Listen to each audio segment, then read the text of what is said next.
Are you up? Bạn dậy chưa thế? Are you up? That's another story. Đó là chuyện khác. That's another story. This is on me. Cái này tôi mời. Đây là lỗi của tôi. This is on me. All the money is lost. Tất cả tiền đều mất hết. All the money is lost. The mountains look nicer from a distance. Ngọn núi trông đẹp hơn từ xa. The mountains look nicer from a distance. I'd like to pay in installments. Tôi muốn trả góp. I'd like to pay in installments. May I sit here? Tôi có thể ngồi đây không? May I sit here? I quit acting. Tôi bỏ nghề diễn rồi. I quit acting. Could you take our picture? Bạn có thể chụp giúp chúng tôi kiểu ảnh không? Could you take our picture? I'm so sad. Tôi buồn quá. I'm so sad. It bugged me. Nó làm tôi bực mình. It bugged me. It happens. Chuyện như thế vẫn thường xảy ra mà. It happens.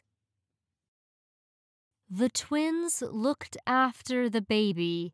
Cặp song sinh chăm sóc đứa bé. The twins looked after the baby. You'll be fine. Bạn sẽ ổn thôi. You'll be fine. I'm so glad I made it in time. Thật mừng là tôi đến kịp. I'm so glad I made it in time. Whose is it? Cái này của ai vậy? Whose is it? I'll be counting on you. Tôi trông cậy ở bạn. I'll be counting on you. Move a little to your right. Dịch một chút sang bên phải của bạn. Move a little to your right. Can I leave my luggage here? Tôi có thể để hành lý ở đây không? Can I have my luggage here? Nobody knows what has become of him. Không ai biết chuyện gì xảy ra với anh ấy. Nobody knows what has become of him. Excuse me, this is my seat. Xin lỗi, đây là chỗ của tôi. Excuse me, this is my seat. Is everything okay? Mọi việc ổn cả chứ? Is everything okay? Can you give me a little discount? Bạn có thể giảm giá cho tôi một chút được không?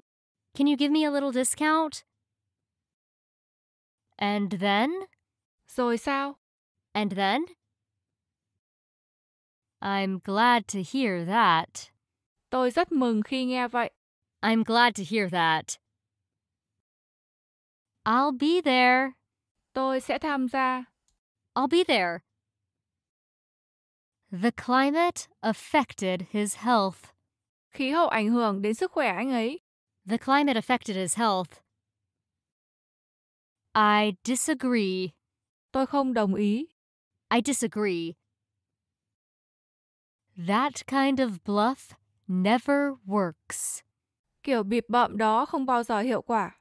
That kind of bluff never works. You're not excused from the table. Bạn chưa rời bàn được đâu. You're not excused from the table. Have a bite. Thử một miếng đi. Have a bite. Who is it? Ai đó? Who is it? It's predicted to rain tomorrow. Dự báo ngày mai trời sẽ mưa. It's predicted to rain tomorrow. I will accept full responsibility for this. Tôi sẽ nhận hoàn toàn trách nhiệm về việc này. I will accept full responsibility for this. I'm surprised. Tôi ngạc nhiên. I'm surprised. Zip your lips. Đừng nói nữa, bí mật đấy nhé. Zip your lips. Lisa came to see me last autumn. Lisa đến thăm tôi mùa thu năm ngoái. Lisa came to see me last autumn. How was your summer break? Kỳ nghỉ hè của bạn thế nào? How was your summer break? Any suggestions? Có đề xuất nào không? Any suggestions? You should go see for yourself. Bạn nên đến xem tận mắt. You should go see for yourself. He's considerate. Anh ấy là người chu đáo. He's considerate. I'm glad you like it. Tôi mừng là bạn thích nó. I'm glad you like it.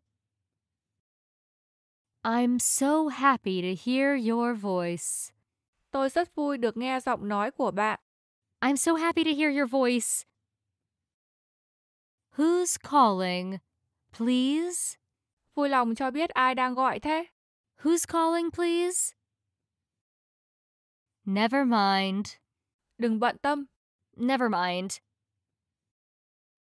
The university was alive with a festival. Trường đại học đầy không khí hội chợ. The university was alive with a festival. I'm hungry. Tôi đói. I'm hungry. Breakfast is ready. Bữa sáng đã sẵn sàng. Breakfast is ready. Keep that time slot open for me. Để dành lúc đó cho tôi nhé. Keep that time slot open for me. This restaurant provides good meals. Đồ ăn ở nhà hàng này ngon. This restaurant provides good meals. The toilet is over there. Nhà vệ sinh ở đằng kia. The toilet is over there. I'm on vacation. Tôi đang trong kỳ nghỉ. I'm on vacation. That's easy. Đơn giản quá. That's easy. This book is full of mistakes. Cuốn sách này có quá nhiều lỗi. This book is full of mistakes. You look a little tired. Bạn trông hơi mệt mỏi. You look a little tired. Yes, you're right. Bạn đúng rồi. Yes, you're right. I'm so embarrassed. Tôi xấu hổ quá. I'm so embarrassed. Ben was tricked into buying the land. Ben bị lừa mua mảnh đất. Ben was tricked into buying the land. Jonathan never fails to arrive on time. Jonathan luôn đến đúng giờ. Jonathan never fails to arrive on time. I've run out of gasoline. Tôi bị hết xăng. I've run out of gasoline. A soccer team consists of 11 players. Một đội bóng có 11 cầu thủ. A soccer team consists of 11 players. Yes, there are. Vâng, có đấy. Yes, there are. Concentrate on the task at hand. Tập trung vào nhiệm vụ ngay trước mắt. Concentrate on the task at hand. Are you for or against his idea? Bạn ủng hộ hay phản đối ý tưởng của anh ấy? Are you for or against his idea? That's wishful thinking. Đó là mơ mộng thôi. That's wishful thinking. George works on a big farm. George làm việc ở một trang trại lớn. George works on a big farm. I don't mind waiting. Tôi không ngại chờ đợi. I don't mind waiting. The bills are all done by computers. Các hóa đơn đều được thực hiện bằng máy tính. The bills are all done by computers. Thanks for the heads up. Cảm ơn vì đã báo trước cho tôi. Thanks for the heads up. This is appalling. Thật kinh khủng. This is appalling. Would you like to go abroad? Bạn có muốn đi nước ngoài không? Would you like to go abroad? Is there anything wrong with that television? Có gì không ổn với cái tivi đó hả? Is there anything wrong with that television? That's amazing. Thật đáng kinh ngạc. That's amazing. It has been fine for a week. Nó đã ổn trong vòng 1 tuần rồi. It has been fine for a week. Look, everyone. Mọi người nhìn kìa. Look, everyone. You're mistaken. Bạn nhầm rồi. You're mistaken. I'm into jazz. Tôi thích nhạc jazz. I'm into jazz. I'll ask. Tôi sẽ hỏi. I'll ask. The couple posed for the photograph. Cặp đôi đang tạo dáng chụp ảnh. The couple posed for the photograph. The doctor is gentle with his patients. Bác sĩ nhẹ nhàng với các bệnh nhân. The doctor is gentle with his patients. You heard me wrong. Bạn nghe tôi nhầm rồi. You heard me wrong. You look pale. Bạn trông nhợt nhạt đấy. You look pale. I have stuff to do. Tôi có việc để làm. I have stuff to do. I was born and brought up in Hong Kong. Tôi sinh ra và lớn lên ở Hồng Kông. I was born and brought up in Hong Kong. Mike tried to climb the tall tree. Mike đang cố trèo lên cái cây cao. Mike tried to climb the tall tree. What a beautiful flower this is. Bông hoa này đẹp quá. What a beautiful flower this is. You ought not to have done that. Bạn không nên làm thế. You ought not to have done that. Same as always. Vẫn như mọi khi. Same as always. I haven't decided yet. Tôi chưa quyết định. I haven't decided yet. Here it is. Nó đây. Here it is. There appears to have been an accident. Có vẻ đã có tai nạn xảy ra. There appears to have been an accident. I'd like that. Tôi thích vậy. I'd like that. How many floors does this building have? Tòa nhà này có mấy tầng? How many floors does this building have? What time do you get off? Bạn xuống xe lúc mấy giờ? What time do you get off? You should apologize for your rudeness. Bạn nên xin lỗi vì đã thô lỗ. You should apologize for your rudeness. Owls are supposed to be very wise. Cú được cho là rất khôn. Owls are supposed to be very wise. Don't tell anybody but him. Đừng nói với ai ngoài anh ấy. Don't tell anybody but him. I'll be with you in a minute. Tôi sẽ quay lại với bạn sau 1 phút. I'll be with you in a minute. It's such a treat to see you. Thật tốt khi được gặp bạn. It's such a treat to see you. Something delicious. Có gì ngon đây? Something delicious. What are you doing here? Bạn đang làm gì ở đây? What are you doing here? The day's a wasting. Chúng ta không còn nhiều thời gian. The day's a wasting. What's in fashion in New York? Cái gì đang mốt ở New York? What's in fashion in New York? You can go ahead. Bạn có thể bắt đầu đi. You can go ahead. No way. Không đời nào. No way. It's time to go now. Đến giờ phải đi rồi. It's time to go now. Let's take the bus that leaves at 5. Hãy cùng bắt chuyến xe khởi hành lúc 5 giờ.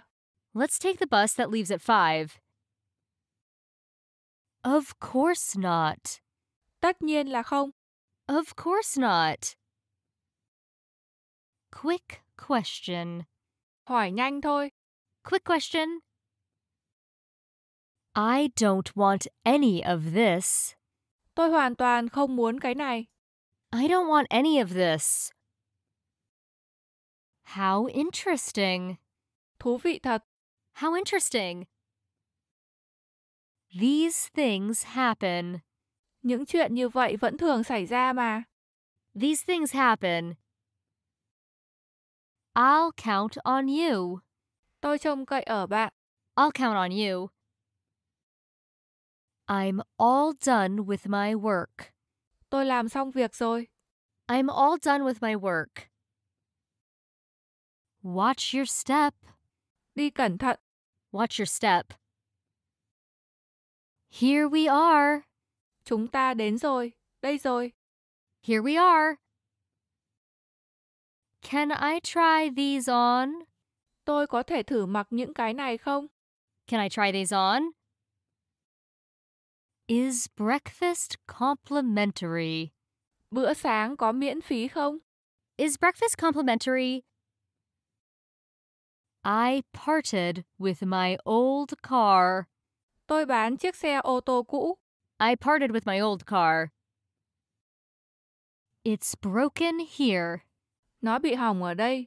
It's broken here. Can you explain that? Bạn có thể giải thích điều đó không? Can you explain that? The snow is piling up. Tuyết chất dần thành đống rồi. The snow is piling up. Is breakfast included? Có bao gồm bữa sáng không? Is breakfast included? I think I've learned a lot. Tôi nghĩ tôi đã học hỏi được rất nhiều điều. I think I've learned a lot. Help, please. Giúp tôi với. Help, please. Give me a cup of coffee. Đưa tôi một tách cà phê. Give me a cup of coffee. Is this spicy? Cái này có cay không? Is this spicy? Those chairs are in the way. Mấy chiếc ghế đó đang ngáng đường. Those chairs are in the way. Have a drink. Uống gì đi? Have a drink. Let's leave it all up to chance. Hãy để tùy duyên đi. Let's leave it all up to chance. Have you ever been to Mexico? Bạn đã từng đến Mexico chưa? Have you ever been to Mexico?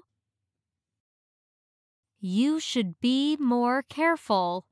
Bạn nên cẩn thận hơn. You should be more careful. Go ahead. Làm đi. Go ahead. Is this place within cell phone range? Chỗ này có nằm trong vùng phủ sóng điện thoại không? Is this place within cell phone range? Count me out. Tôi sẽ không tham gia. Count me out. She is street smart. Cô ấy thông minh và có nhiều kỹ năng sống. She is street smart. It's sunny. Trời nắng. It's sunny. Why don't we go shopping together? Sao chúng ta không cùng đi mua sắm nhỉ? Why don't we go shopping together? Let's take a break. Nghỉ giải lao thôi. Let's take a break. I'm tied up until 2. Tôi bận đến 2 giờ. I'm tied up until 2. There you are. Bạn đây rồi. There you are. Aren't you ready yet? Bạn vẫn chưa sẵn sàng à? Aren't you ready yet?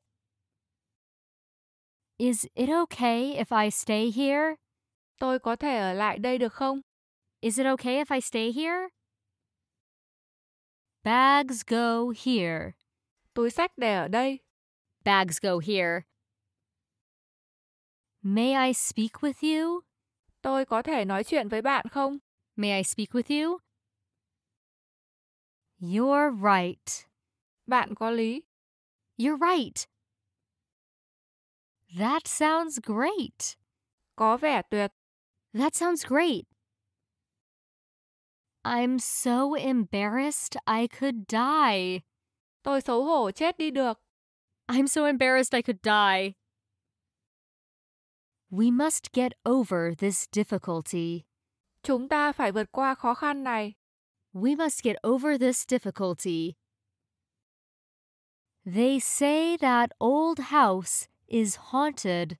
Họ nói ngôi nhà cũ đó bị ma ám. They say that old house is haunted. You must stick to your promise. Bạn phải làm theo lời hứa. You must stick to your promise. Just in case. Đề phòng khi cần. Just in case. You're always hearing, but not listening. Bạn lúc nào cũng chỉ nghe nhưng không để vào đầu. You're always hearing, but not listening. What's next?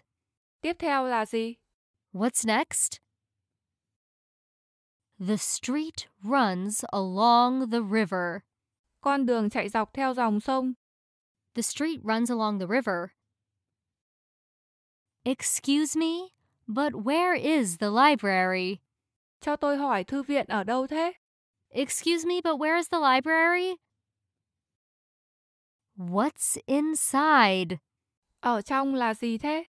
What's inside? Does it help? Nó có ích chứ? Does it help? What's the problem? Có vấn đề gì thế? What's the problem? Air is a mixture of several gases. Không khí là hỗn hợp của một số khí. Air is a mixture of several gases. I'm in pain. Tôi bị đau. I'm in pain. That's not your hat, is it? Đó không phải là mũ của bạn phải không? That's not your hat, is it? You look as healthy as ever. Bạn trông khỏe hơn bao giờ hết. You look as healthy as ever. Yes, let's. Hãy làm vậy. Yes, let's. I've got good news. Tôi có tin tốt. I've got good news. Could you give me a discount? Bạn có thể giảm giá cho tôi không? Could you give me a discount? That wasn't nice. Thế không hay. That wasn't nice. Can I have a magazine? Tôi có thể có một quyển tạp chí không? Can I have a magazine? The fire is burning furiously. Ngọn lửa đang bùng cháy dữ dội. The fire is burning furiously. The accident arose from a simple mistake. Tai nạn phát sinh từ một lỗi nhỏ. The accident arose from a simple mistake. I'm on it.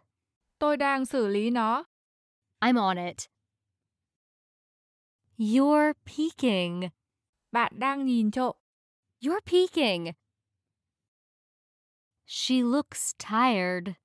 Cô ấy trông mệt mỏi. She looks tired.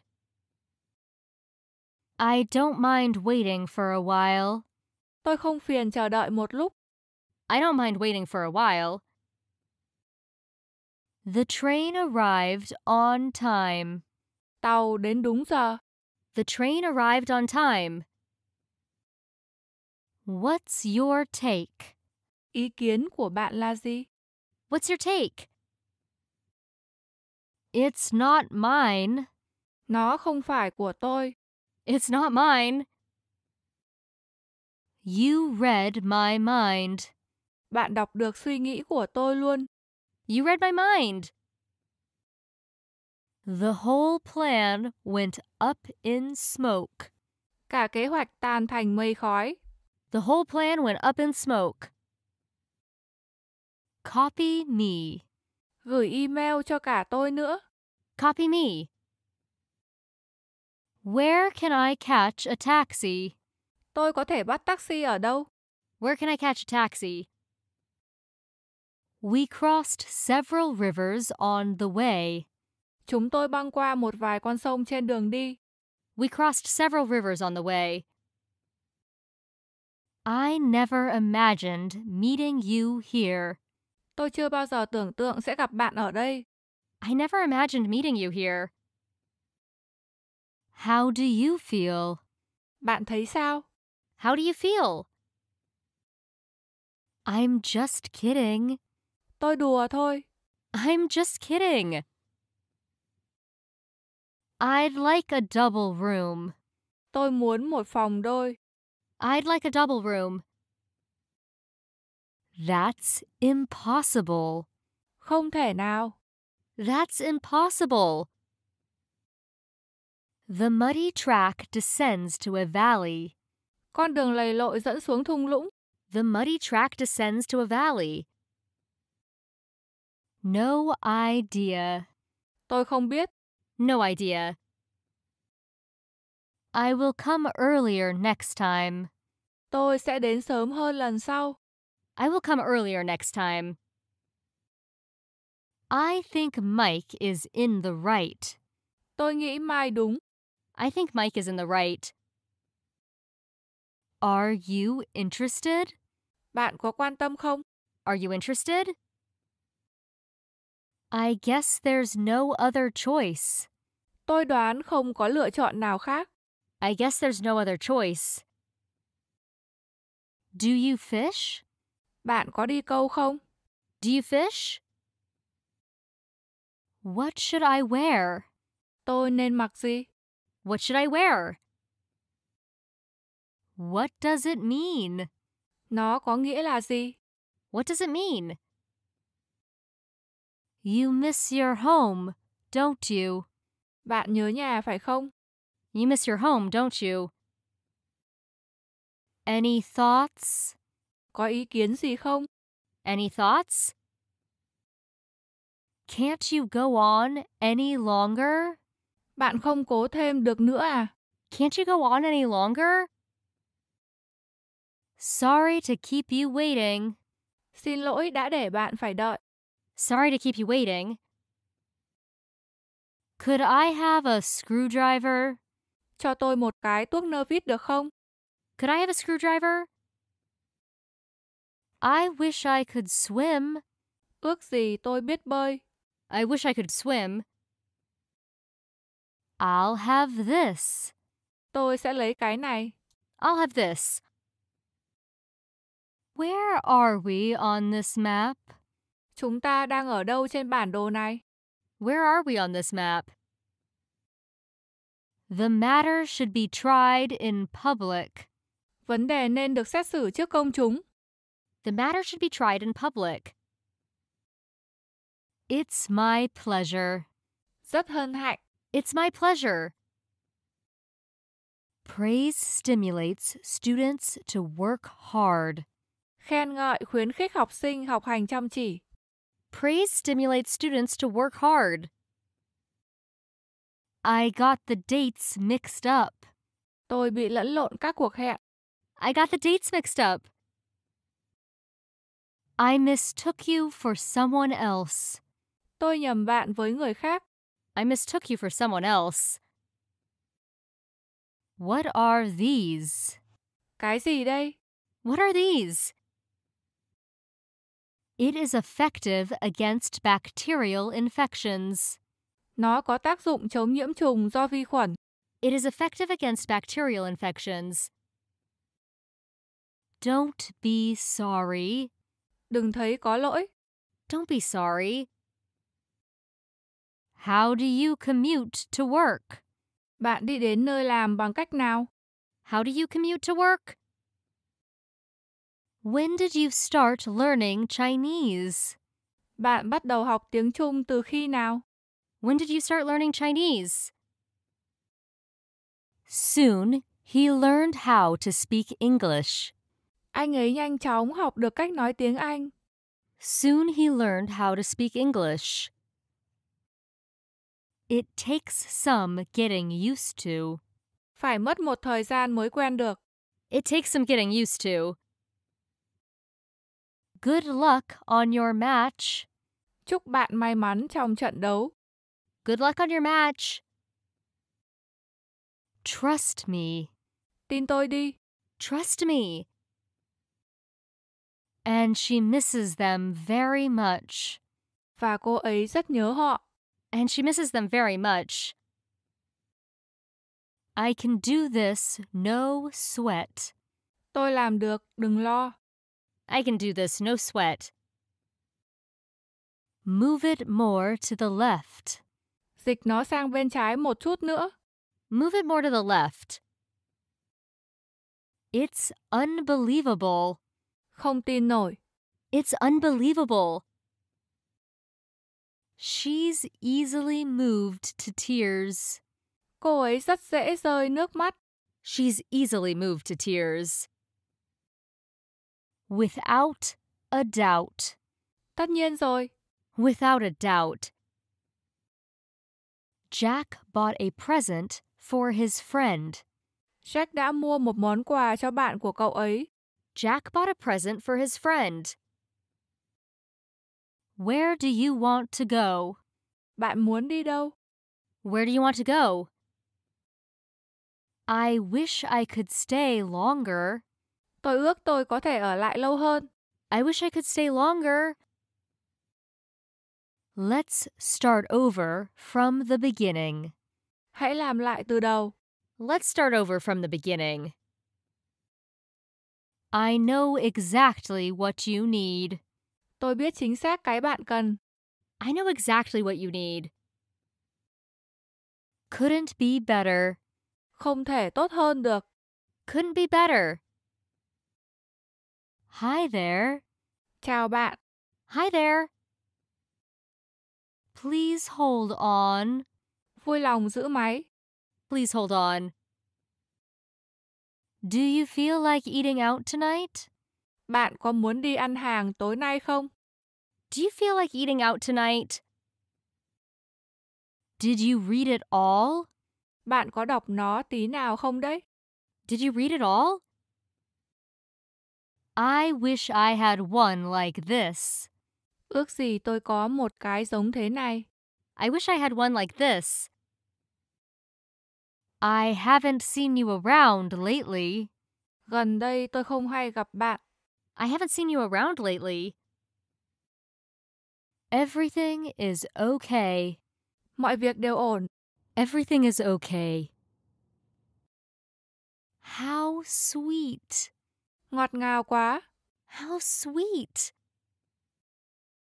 It's very doubtful. Rất đáng nghi ngờ. It's very doubtful. Take this train. Đi tàu này. Take this train. This metal is free of rust. Kim loại này không bị rỉ. The metal is free of rust. That's easy for you to say. Nói thì dễ lắm. That's easy for you to say. Is someone coming to get you? Có ai đến đón bạn không? Is someone coming to get you? Do you know each other? Các bạn biết nhau không? Do you know each other? Where are you taking me today? Hôm nay bạn sẽ đưa tôi đi đâu thế? Where are you taking me today? This is the most delicious apple. Táo này ngon nhất. This is the most delicious apple. Jack is wrestling with John. Jack đang đấu vật với John. Jack is wrestling with John. Jeff's pictures were different from other people's. Tranh của Jeff rất khác với những người khác. Jeff's pictures were different from other people's. That's expensive. Đắt quá. That's expensive. All he talks about is himself. Anh ta chỉ nói về bản thân. All he talks about is himself. My schedule is tight next week. Lịch trình tuần tới của tôi kín đặc. My schedule is tight next week. I envy you. Tôi ghen tị với bạn. I envy you. When will it be ready? Khi nào thì nó sẵn sàng? When will it be ready? Why don't we call it a day? Chúng ta kết thúc nghỉ nhé. Why don't we call it a day? What do you do? Công việc của bạn là gì? What do you do? How did you two meet? Hai bạn gặp nhau như thế nào? How did you two meet? How long does it take? Mất khoảng bao lâu? How long does it take? Can you tell? Bạn để ý thấy không? Can you tell? Tom walked across the street. Tom đã băng qua đường. Tom walked across the street. These animals are very friendly too. Những con vật này cũng rất thân thiện. These animals are very friendly too.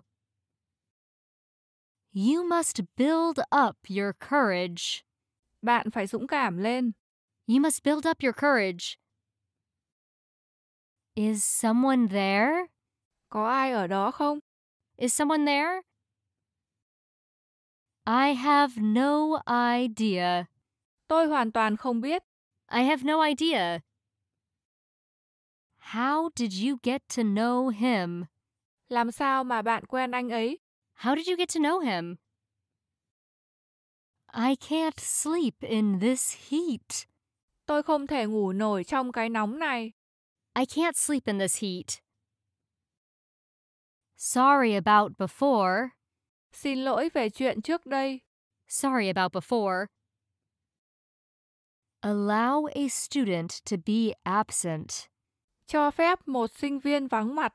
Allow a student to be absent. My head hurts. Tôi bị đau đầu. My head hurts. I'm full. Tôi no rồi. I'm full. I share your opinion. Tôi đồng tình với bạn. I share your opinion. I'm having a great time. Tôi đã rất vui. I'm having a great time. I'm pleased to meet you. Rất vui vì được gặp bạn. I'm pleased to meet you. What's the rush? Có gì gấp? What's the rush? Come with me. Đi cùng tôi. Come with me. We're all set. Chúng ta đã sẵn sàng. We're all set. Tomorrow's another day. Rồi mọi chuyện sẽ tốt lên thôi. Tomorrow's another day. I'm worn out. Tôi thấy kiệt sức. I'm worn out. Are you in line? Bạn có đang xếp hàng không? Are you in line? I hear you have been sick. Tôi nghe nói bạn bị ốm. I hear you have been sick. I'm all for your proposal. Tôi hoàn toàn ủng hộ đề xuất của bạn. I'm all for your proposal. It's safe now. An toàn rồi. It's safe now. I think that makes sense. Tôi nghĩ như vậy có lý. I think that makes sense. Something may have happened to him. Có thể anh ấy gặp chuyện gì đấy. Something may have happened to him. The bill amounts to $50. Tổng giá trị hóa đơn là $50. The bill amounts to $50. Kathy prided herself on her beauty. Kathy rất tự hào về vẻ đẹp của mình. Kathy prided herself on her beauty. That's good to hear. Thật tốt khi nghe vậy. That's good to hear. How do you let off steam? Bạn làm thế nào để xả giận? How do you let off steam? Now it's mid-July. Giờ là giữa tháng 7. Now it's mid-July. I was bitten by a mosquito. Tôi bị muỗi đốt. I was bitten by a mosquito. Watch out for that man. Coi chừng người đàn ông đó. Watch out for that man. I'll go get changed. Tôi sẽ đi thay đồ. I'll go get changed. The car is waxed and shining. Chiếc xe được sơn sáng bóng. The car is waxed and shining. I little dreamed of seeing you here. Tôi không nghĩ là sẽ gặp bạn ở đây. I little dreamed of seeing you here. Don't be silly. Đừng có ngớ ngẩn. Don't be silly. You'll catch a cold in such thin clothing. Mặc quần áo mỏng thế này bạn sẽ bị cảm đấy. You'll catch cold in such thin clothing. It smells. Đặng mùi quá. It smells. Anything's fine. Cái gì cũng được. Anything's fine. Do you work out often? Bạn có thường xuyên tập thể dục không? Do you work out often? You'll see. Rồi bạn xem. You'll see. Yes, please. Vâng, làm ơn. Yes, please. How much is this dress? Cái váy này giá bao nhiêu? How much is this dress? Where were we? Chúng ta đã ở đâu? Where were we? Whatever story I tell, Mother believes me. Mẹ tôi tin tất cả những gì tôi nói. Whatever story I tell, Mother believes me. That's utterly impossible. Điều đó hoàn toàn không thể. That's utterly impossible. What's happening? Chuyện gì đang xảy ra thế? What's happening? The chairman rejected the proposal. Chủ tịch bác bỏ đề xuất. The chairman rejected the proposal. What's the difference? Khác nhau như thế nào? What's the difference? Take it back. Rút lại lời bạn nói đi. Take it back. What are you reading? Bạn đang đọc gì thế? What are you reading? There is nothing we can do. Chúng tôi chẳng thể làm gì cả. There is nothing we can do. What can I do for you? Tôi có thể giúp gì bạn? What can I do for you? This river is polluted with factory waste. Dòng sông này bị ô nhiễm chất thải từ nhà máy. This river is polluted with factory waste. Keep me informed. Cập nhật tình hình cho tôi nhé. Keep me informed. Did I keep you waiting? Có phải tôi để bạn đợi lâu không? Did I keep you waiting? How come? Làm thế này mà. How come? That dress is not to my taste. Cái váy đó không phải gu của tôi. That dress is not to my taste. I can't help it. Tôi không thể làm khác được. I can't help it. I need a concise explanation. Tôi cần một lời giải thích ngắn gọn. I need a concise explanation. Let me take down your number. Để tôi ghi lại số của bạn. Let me take down your number. I'm in the middle of something. Tôi đang dở chút việc. I'm in the middle of something. The passage admits of no other interpretation. Đoạn văn không thể hiểu theo một cách nào khác. The passage admits of no other interpretation. I'm not very good with my hands. Tôi không khéo léo lắm. I'm not very good with my hands. I don't speak French very much. Tôi không nói được nhiều tiếng Pháp. I don't speak French very much. Be quiet. Giữ yên lặng. Be quiet. What do you mean? Ý bạn là gì? What do you mean? There is a bus stop nearby. Có một trạm xe buýt gần đây. There is a bus stop nearby. Do you know what I'm talking about? Bạn có hiểu ý tôi không?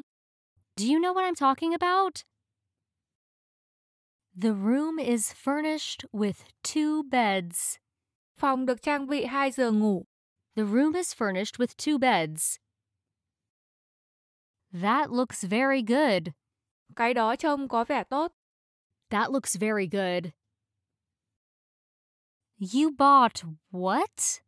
Bạn mua cái gì cơ? You bought what? Where are we? Chúng ta đang ở đâu đây? Where are we? It's humid today. Hôm nay trời nồm. It's humid today. I'm stuck. Tôi bị kẹt rồi. I'm stuck. Better safe than sorry. Cần tắc vô áy náy. Better safe than sorry. That's not fair. Thật bất công. That's not fair. Wait up. Đợi đã. Wait up. It was nice talking to you. Rất vui được nói chuyện với bạn.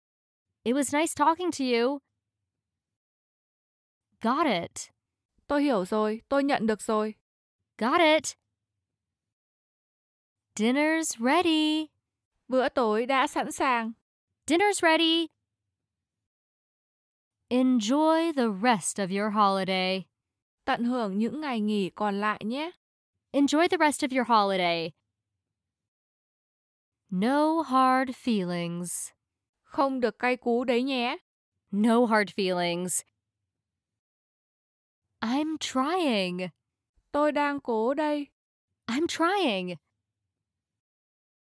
I was just looking around. Tôi chỉ xem thôi. I was just looking around.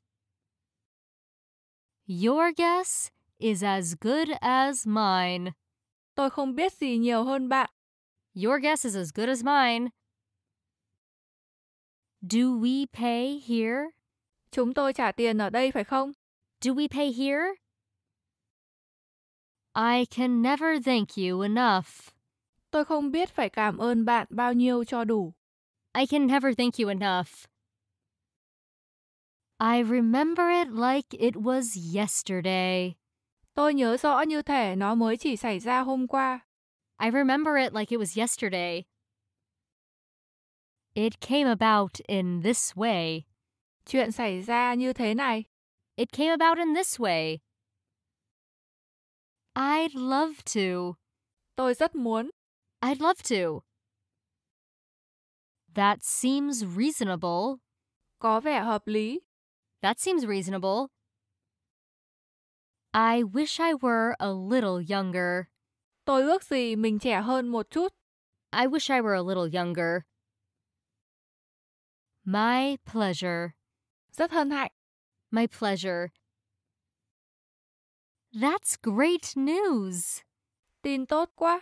That's great news. A bit north. Một chút về phía bắc. A bit north. He looks nice. Anh ấy trông tuyệt đấy. He looks nice. Who thinks so? Ai nghĩ vậy? Who thinks so? See you. Bảo trọng. See you. May I ask a question? Tôi có thể hỏi bạn một câu không? May I ask a question? Wait until you hear from me. Đợi đến khi tôi liên hệ với bạn. Wait until you hear from me. No one is at home. Không có ai ở nhà. No one is at home. Could you say it again? Bạn có thể nhắc lại được không? Could you say it again? Be my guest. Cứ tự nhiên nhé. Be my guest. Look on the bright side. Hãy nhìn vào mặt tích cực. Look on the bright side.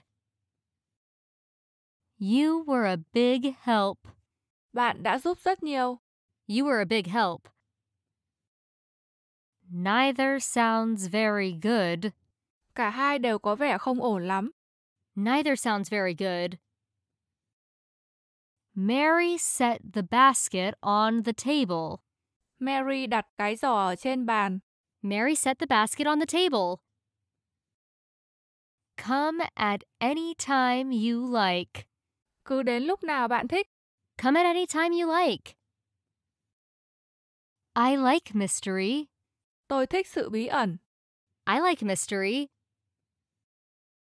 How long is that ticket good for? Cái vé đó dùng được trong bao lâu? How long is that ticket good for? Let me get ready.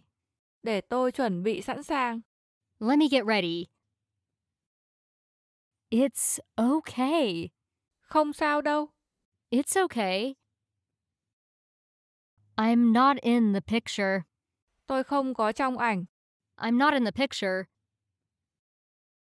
I got stranded. Tôi bị mắc kẹt. I got stranded. What's the matter? Có chuyện gì thế? What's the matter? How did you sleep? Bạn ngủ thế nào? How did you sleep? That's so sad. Điều đó thật đáng buồn. That's so sad. Here you are. Của bạn đây. Bạn đây rồi. Here you are. Don't tell anyone. Đừng nói với ai cả. Don't tell anyone. I have a big problem. Tôi đang gặp rắc rối lớn. I have a big problem. It's not smooth. Mọi việc không thuận lợi lắm. It's not smooth. Get to the point. Nói vào vấn đề đi. Get to the point. In summer, European people enjoy long holidays. Người dân châu Âu tận hưởng những kỳ nghỉ dài vào mùa hè. In summer, European people enjoy long holidays. Hold on. Chờ chút. Khoan đã. Hold on. When do you need this by? Khi nào thì bạn cần cái này? When do you need this by? Nobody understands how I feel. Không ai hiểu tôi cảm thấy thế nào. Nobody understands how I feel. Not exactly. Không hẳn. Not exactly. Leave it alone. Để yên đấy. Leave it alone. May I go with Alex?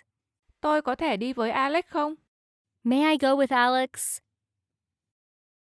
What kind of work do you do? Công việc của bạn là gì? What kind of work do you do? It's looking good. Nó có vẻ tốt. It's looking good. What went wrong? Chuyện gì không ổn thế? What went wrong? I'm sorry, I can't make it. Tôi xin lỗi, tôi không thể đến được. I'm sorry, I can't make it. I had a feeling you'd say that. Tôi đã đoán là bạn sẽ nói vậy. I had a feeling you'd say that. That's pretty amazing. Điều đó thật tuyệt. That's pretty amazing. I'm sorry. Tôi xin lỗi. I'm sorry. We're done for. Chúng ta chắc chắn thất bại rồi. We're done for. I'm kind of busy tomorrow. Ngày mai tôi khá là bận. I'm kind of busy tomorrow. My throat hurts. Tôi bị đau họng. My throat hurts. Jack drove too fast, which was reckless. Jack đã lái quá nhanh, như thế là thiếu thận trọng. Jack drove too fast, which was reckless. What time will be convenient for you? Thời gian nào thì thuận tiện cho bạn? What time will be convenient for you? Why don't you take a bite? Sao bạn không thử một miếng nhỉ? Why don't you take a bite? I saw the moon above the roof. Tôi nhìn thấy mặt trăng trên mái nhà. I saw the moon above the roof. I guarantee it. Tôi đảm bảo đấy. I guarantee it. I have a favor to ask you. Tôi có chuyện muốn nhờ bạn. I have a favor to ask you. That was good. Mọi chuyện tốt cả. That was good. Would you turn left at the next intersection? Bạn có thể rẽ trái ở ngã ba tới được không? Would you turn left at the next intersection? I have diarrhea. Tôi bị đi ngoài. I have diarrhea. Could you turn the heating up? Bạn có thể tăng nhiệt độ lên được không? Could you turn the heating up? The shop sells expensive accessories for women. Cửa hàng bán phụ kiện đắt tiền dành cho phụ nữ. The shop sells expensive accessories for women. I'm positive. Tôi chắc chắn. I'm positive. Don't tease me. Đừng trêu tôi. Don't tease me. I'm very pleased with the results. Tôi rất hài lòng với kết quả. I'm very pleased with the results. Let me show you. Để tôi chỉ bạn. Let me show you. I wish you could stay longer. Tôi ước gì bạn có thể ở lại lâu hơn. I wish you could stay longer. Don't talk in a loud voice here. Đừng nói to ở đây. Don't talk in a loud voice here. Our country is rich in marine products. Nước chúng tôi giàu sản vật biển. Our country is rich in marine products. Is this a local train? Nó có phải tàu địa phương không? Is this a local train? Take a guess. Đoán xem. Take a guess. That really helped. Thực sự rất hữu ích. That really helped. Everyone settle down. Mọi người trật tự nào. Everyone settle down. This deposit bears 3% interest.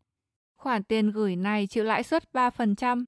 This deposit bears 3% interest. I would like batteries for this device. Tôi muốn pin cho thiết bị này. I would like batteries for this device. I was surprised. Tôi đã rất ngạc nhiên. I was surprised. I'm less motivated today than usual. Hôm nay tôi thấy ít có động lực hơn mọi khi. I'm less motivated today than usual. It's supposed to be rainy today. Dự báo hôm nay trời sẽ mưa. It's supposed to be rainy today. You look fantastic. Bạn trông tuyệt lắm. You look fantastic. I'll have to consult with my boss. Tôi phải hỏi ý kiến quản lý của tôi. I'll have to consult with my boss. Please feel free to call me up. Cứ gọi tôi bất cứ lúc nào. Please feel free to call me up. Which college are you aiming for? Bạn đang nhắm đến trường đại học cao đẳng nào? Which college are you aiming for? Don't ask. Đừng hỏi. Don't ask. How long has it taken us? Mất bao lâu? How long has it taken us? Who buys this type of art? Ai mua loại hình nghệ thuật này? Who buys this type of art? I was almost late. Suýt nữa thì tôi đến muộn. I was almost late. Let's be careful. Hãy cẩn thận. Let's be careful. Your meaning didn't come across clearly. Ý bạn không rõ ràng. Tôi không hiểu rõ ý bạn. Your meaning didn't come across clearly. I'm sorry, I didn't quite get that. Tôi xin lỗi, tôi không hiểu lắm. I'm sorry, I didn't quite get that. I'm going to take a bath. Tôi sẽ đi tắm. I'm going to take a bath. Is there anyone who can speak French? Có ai ở đây nói được tiếng Pháp không? Is there anyone who can speak French? Can I help? Tôi có thể giúp chứ. Can I help? Whose turn is it next? Tiếp theo là tới lượt của ai? Whose turn is it next? Mr. Smith teaches us English conversation. Ông Smith dạy chúng tôi giao tiếp tiếng Anh. Mr. Smith teaches us English conversation. How romantic. Lãng mạn quá. How romantic. I've heard a lot about you. Tôi đã nghe rất nhiều về bạn. I've heard a lot about you. This vending machine is out of order. Cái máy bán hàng tự động này đang không hoạt động. This vending machine is out of order. I'm not good with computers. Tôi không thạo máy tính. I'm not good with computers. Would you please lend me some money? Bạn có thể cho tôi vay một ít tiền được không? Would you please lend me some money? Let's grab a bite to eat. Hãy cùng đi ăn gì đi. Let's grab a bite to eat. You look nice in that dress. Bạn trông thật đẹp trong chiếc váy đó. You look nice in that dress. No problem. Không vấn đề gì. No problem. What are the points of interest here? Ở đây có gì hay? What are the points of interest here? I'm getting excited. Tôi thấy phấn khích rồi. I'm getting excited. Come back quickly. Hãy nhanh chóng quay trở lại. Come back quickly. Did you leave the window open? Bạn có để mở cửa sổ không? Did you leave the window open? Oh, it's cute. Ôi, dễ thương thế. Oh, it's cute. Will you please check these figures? Bạn có thể vui lòng kiểm tra những số liệu này không? Will you please check these figures? What magazines do you subscribe to? Bạn đặt mua tạp chí nào? What magazines do you subscribe to? You lost me. Tôi không hiểu ý bạn. You lost me. You forgot something. Bạn quên gì đó. You forgot something. It's up to you. Tùy bạn thôi. It's up to you. Go for it, Meg. Làm đi Meg. Go for it, Meg. You can always count on me. Cứ tin vào tôi. You can always count on me. This is my favorite. Đây là cái tôi yêu thích. This is my favorite. School begins on April the 10th. Trường học bắt đầu vào ngày mùng 10 tháng 4. School begins on April the 10th. I'll treasure it. Tôi sẽ trân trọng nó. I'll treasure it. There are trains every 20 minutes. Cứ 20 phút lại có tàu. There are trains every 20 minutes. Do you take credit cards? Bạn có chấp nhận thẻ tín dụng không? Do you take credit cards? Sorry to bother you when you're busy. Xin lỗi đã làm phiền khi bạn đang bận. Sorry to bother you when you're busy. Don't shift the blame on me. Đừng đổ lỗi sang cho tôi. Don't shift the blame on me. There are 10 people in this room. Trong phòng này có 10 người. There are 10 people in this room. How's everything? Mọi chuyện thế nào? How's everything? That was hard to believe. Điều đó thật khó tin. That was hard to believe. I'd like to use a safe. Tôi muốn dùng két sắt. I'd like to use a safe. Is that possible? Có thể không? Is that possible? I don't really like the stores there. Tôi không thực sự thích các cửa hàng ở đó.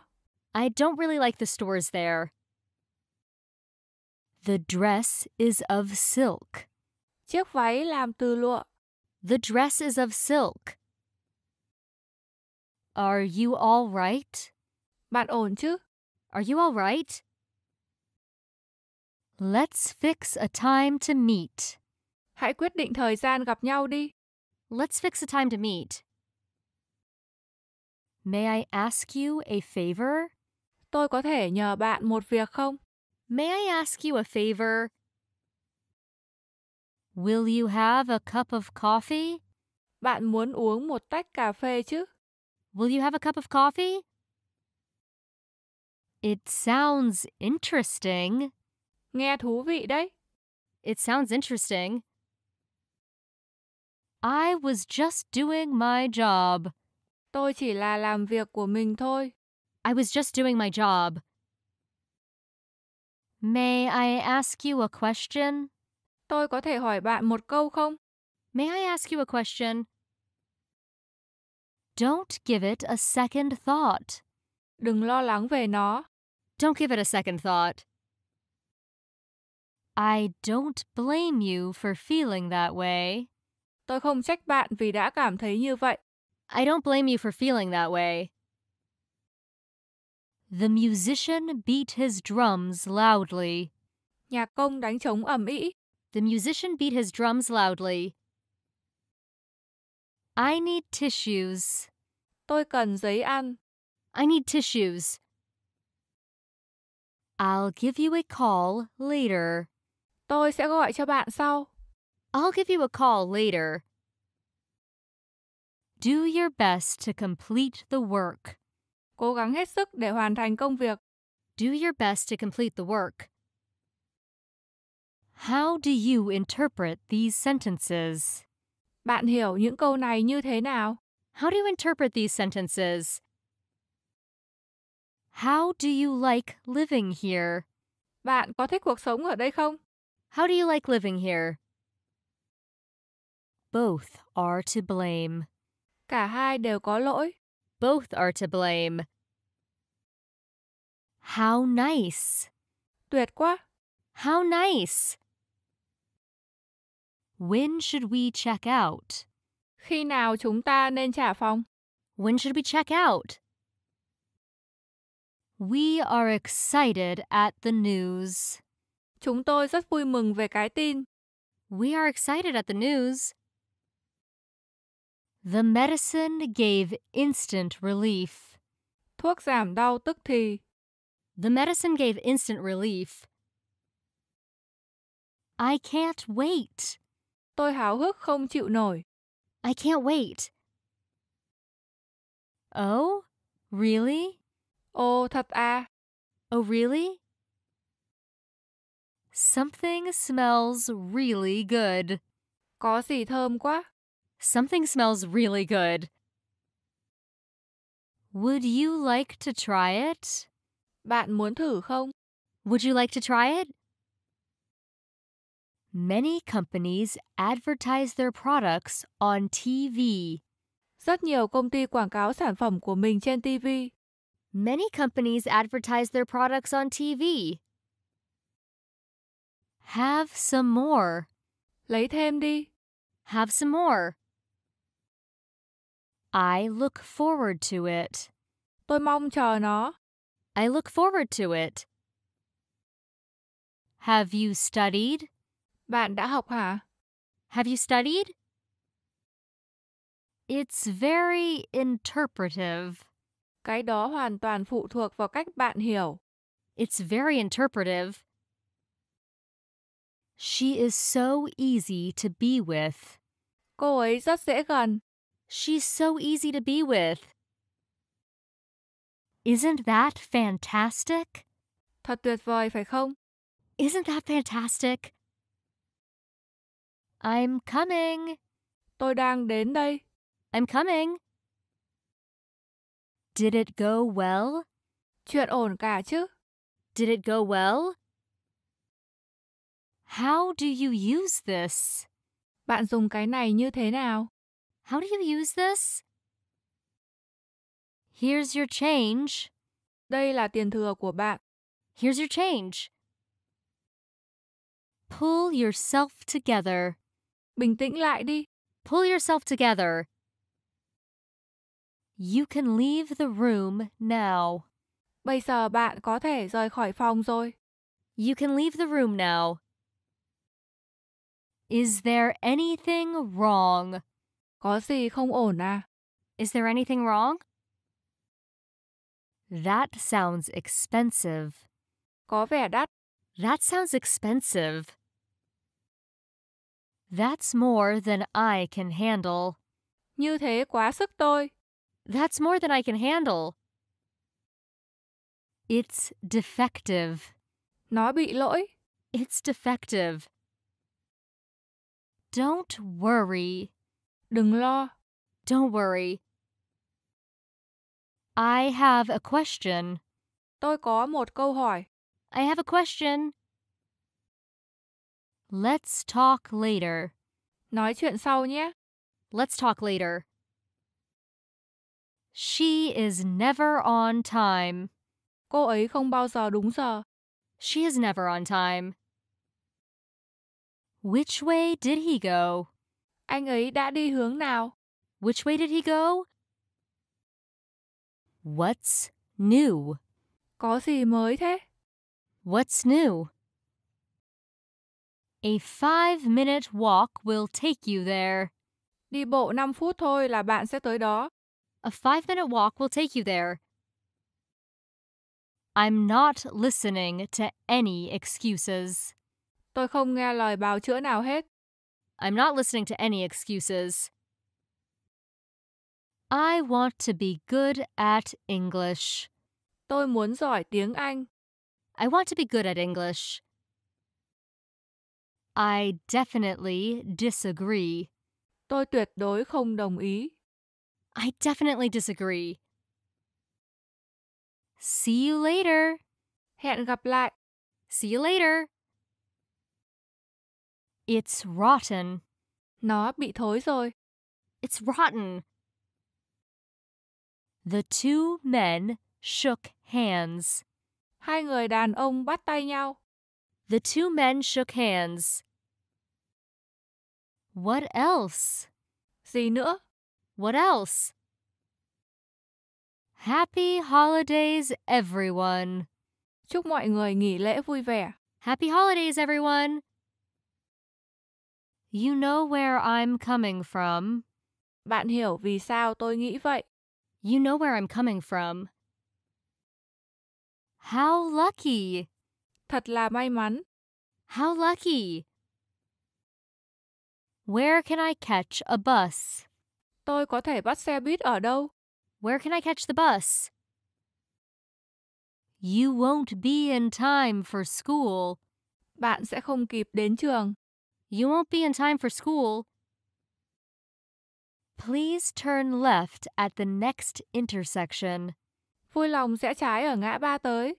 Please turn left at the next intersection.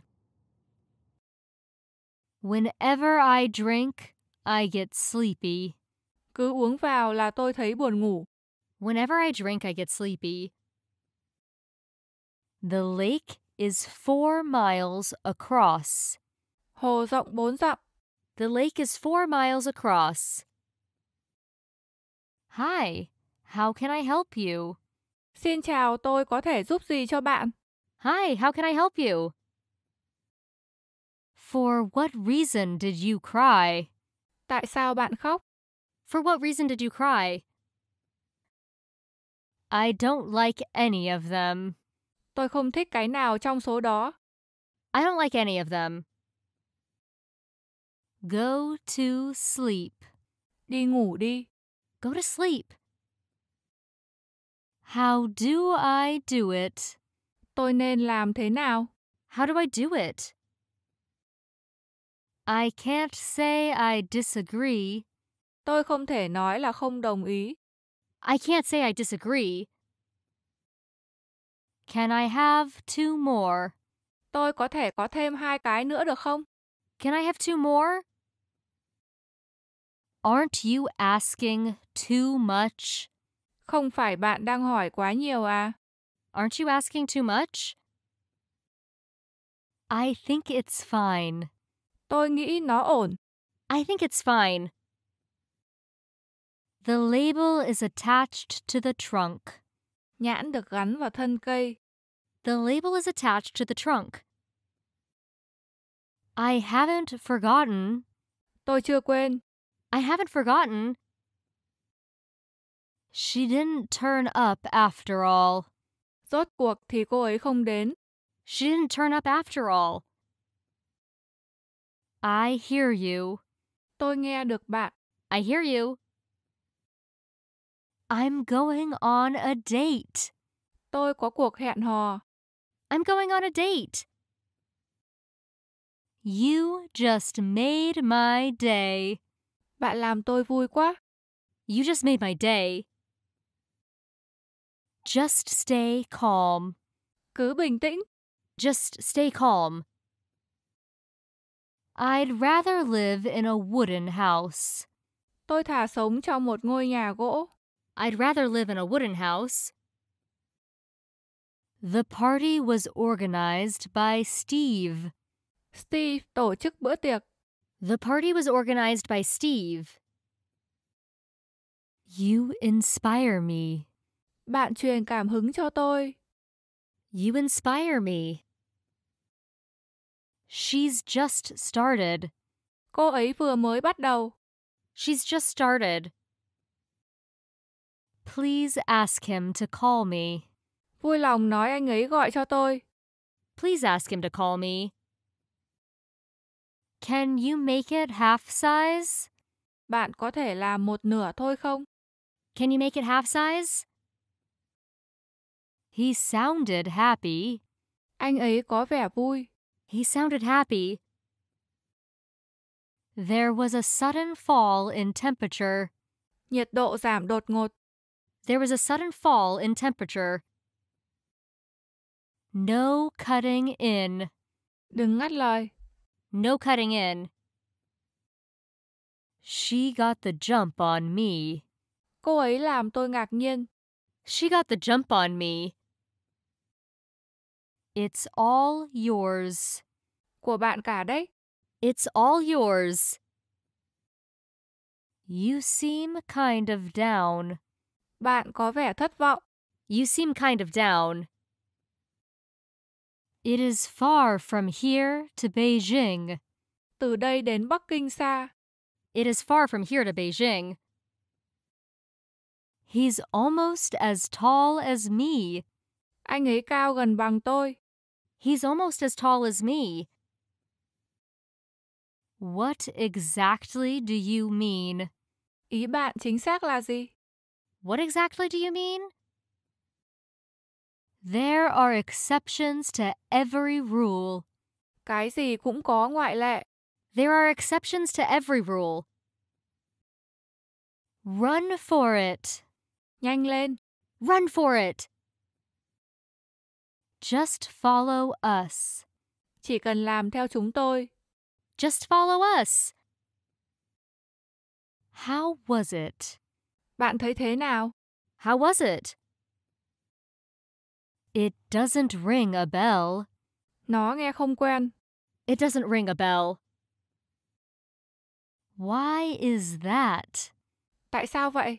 Why is that? It's too late to do anything. Quá muộn để làm bất kỳ điều gì rồi. It's too late to do anything. You should have asked me first. Đáng ra bạn nên hỏi tôi trước. You should have asked me first. Can you manage? Bạn xử lý được chứ? Can you manage? Stick with it. Cứ làm như thế đi, làm theo kế hoạch đi. Stick with it. I don't like any of his music. Tôi không thích bất kỳ loại nhạc nào của anh ấy. I don't like any of his music. What is the cause of my condition? Cái gì làm tôi bị thế này? What is the cause of my condition? Could you turn down the heat? Bạn có thể giảm nhiệt độ xuống được không? Could you turn down the heat? That's fine. Không vấn đề gì. That's fine. The singer was known to young people. Ca sĩ này nổi tiếng trong giới trẻ. The singer was known to young people. You can't speak English, can you? Bạn không nói được tiếng Anh phải không? You can't speak English, can you?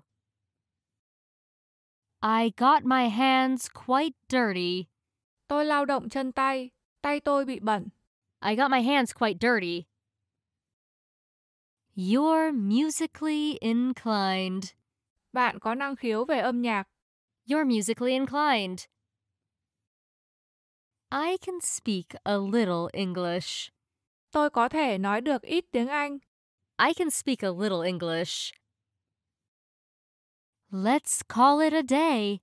Hãy kết thúc thôi. Let's call it a day. Sorry to take up your time. Xin lỗi vì đã làm mất thời gian của bạn. Sorry to take up your time. This coat goes with almost anything. Cái áo khoác này có thể mặc vào hầu như tất cả mọi dịp. This coat goes with almost anything. They should also be fair to others. Họ cũng nên công bằng với những người khác. They should also be fair to others. It rains in some places. Mưa ở một số nơi. It rains in some places. Oh, guess what? Ồ, đoán xem. Oh, guess what? We are anxious for world peace. Chúng tôi thực sự muốn hòa bình thế giới. We are anxious for world peace. Morgan, hold on. Morgan, đợi đã. Morgan, hold on. What's the weather for Saturday? Thời tiết thế nào vào thứ Bảy? What's the weather for Saturday? We walked more quickly than usual. Chúng tôi đã đi nhanh hơn bình thường.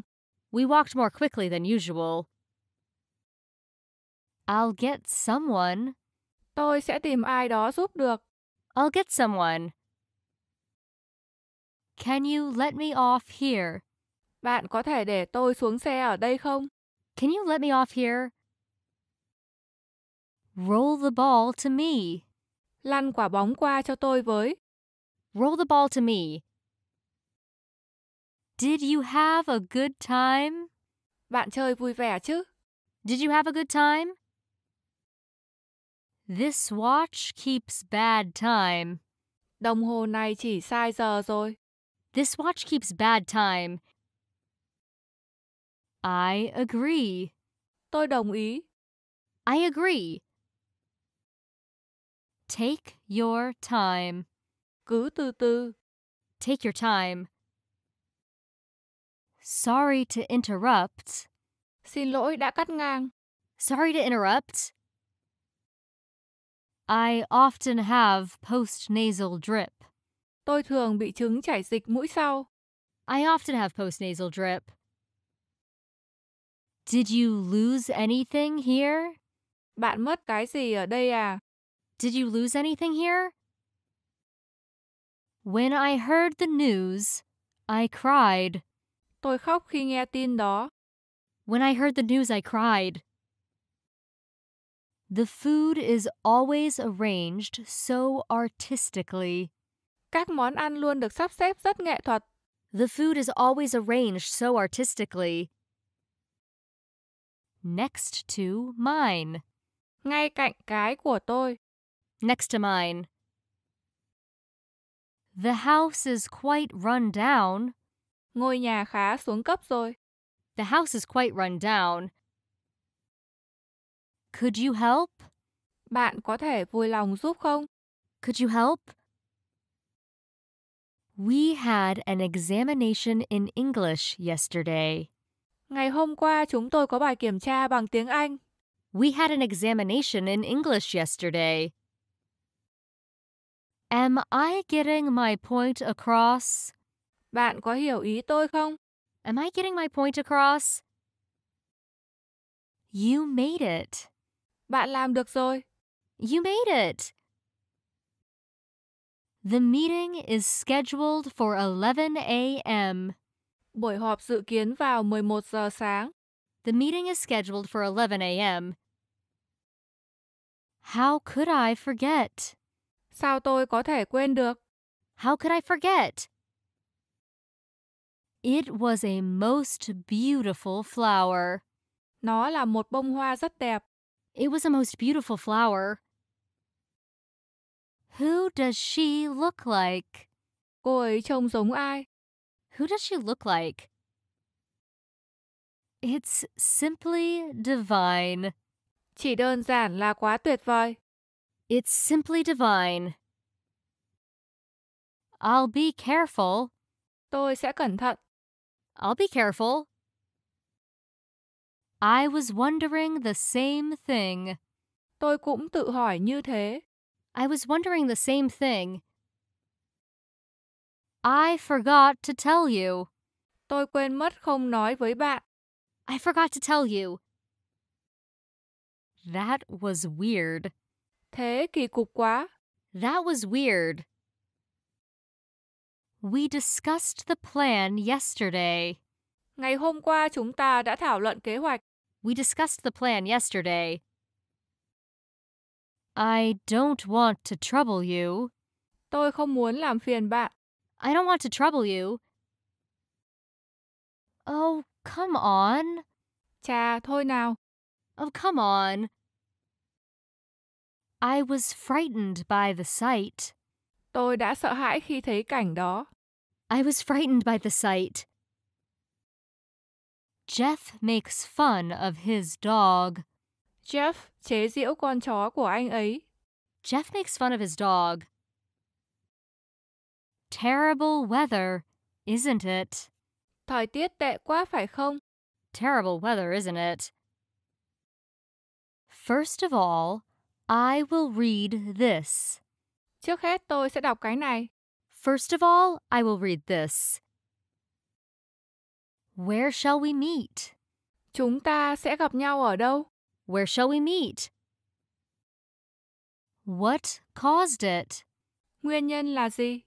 What caused it? Can you pass me the sugar? Bạn có thể đưa đường cho tôi không? Can you pass me the sugar?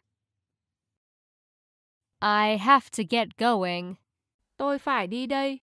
I have to get going. Doesn't it look lovely? Nó không phải trông rất đáng yêu sao? Doesn't it look lovely? When do you play tennis? Bạn chơi tennis lúc nào? When do you play tennis? Enrique felt uneasy. Enrique cảm thấy bất an. Enrique felt uneasy. It's already 7:30. Tận 7 giờ 30 rồi. It's already 7:30? There's no need to be afraid. Không có gì phải sợ cả. There's no need to be afraid. We can seat you soon. Chúng tôi sẽ sớm có chỗ cho bạn. We can seat you soon. Let's start filming. Hãy bắt đầu quay. Let's start filming. It's open. Nó đang mở cửa. It's open. Who taught you how to dance? Ai dạy bạn nhảy thế? Who taught you how to dance? That's pure conjecture. Hoàn toàn là phỏng đoán thôi. That's pure conjecture. Not a few people had that thought. Không ít người nghĩ như thế. Not a few people had that thought. Is the hotel close to the airport? Khách sạn có gần sân bay không? Is the hotel close to the airport? The answers are all right. Tất cả các câu trả lời đều đúng. The answers are all right. If I were you, I would. Nếu tôi là bạn, tôi sẽ làm. If I were you, I would. So what? Thì sao? Tôi không quan tâm. So what? This is not a time for laughing. Đây không phải lúc để cười. This is not time for laughing. Go ahead and say it. Cứ nói đi. Go ahead and say it. How about having dinner together tonight?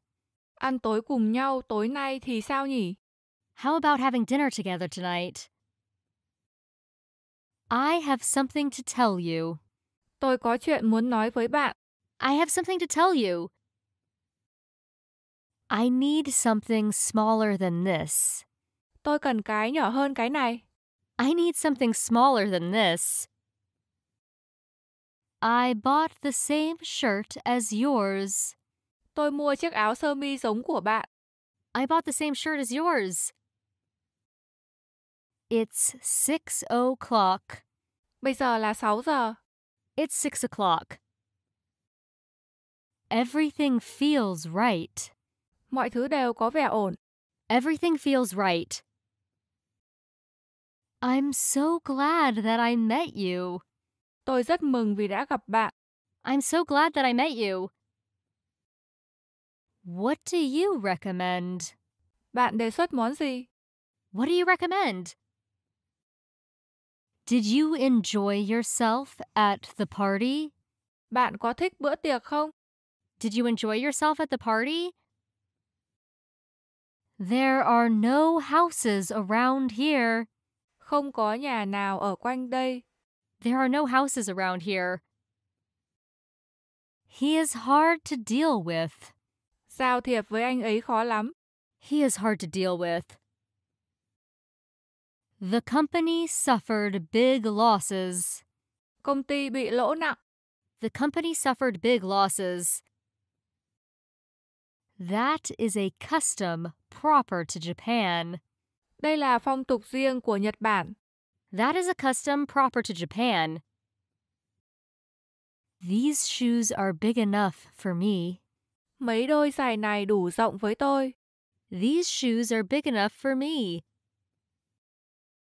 Who knows? Ai mà biết được. Who knows? We went astray in the woods. Chúng tôi bị lạc ở trong rừng. We went astray in the woods. I'll have that, please. Vui lòng cho tôi cái đó. I'll have that, please.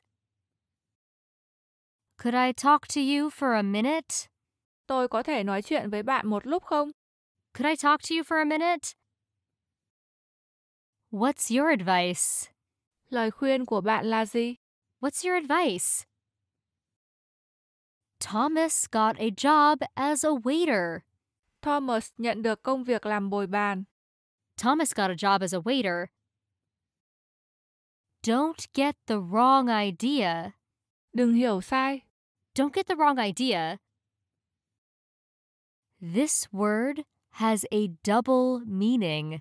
Từ này có hai nghĩa. This word has a double meaning.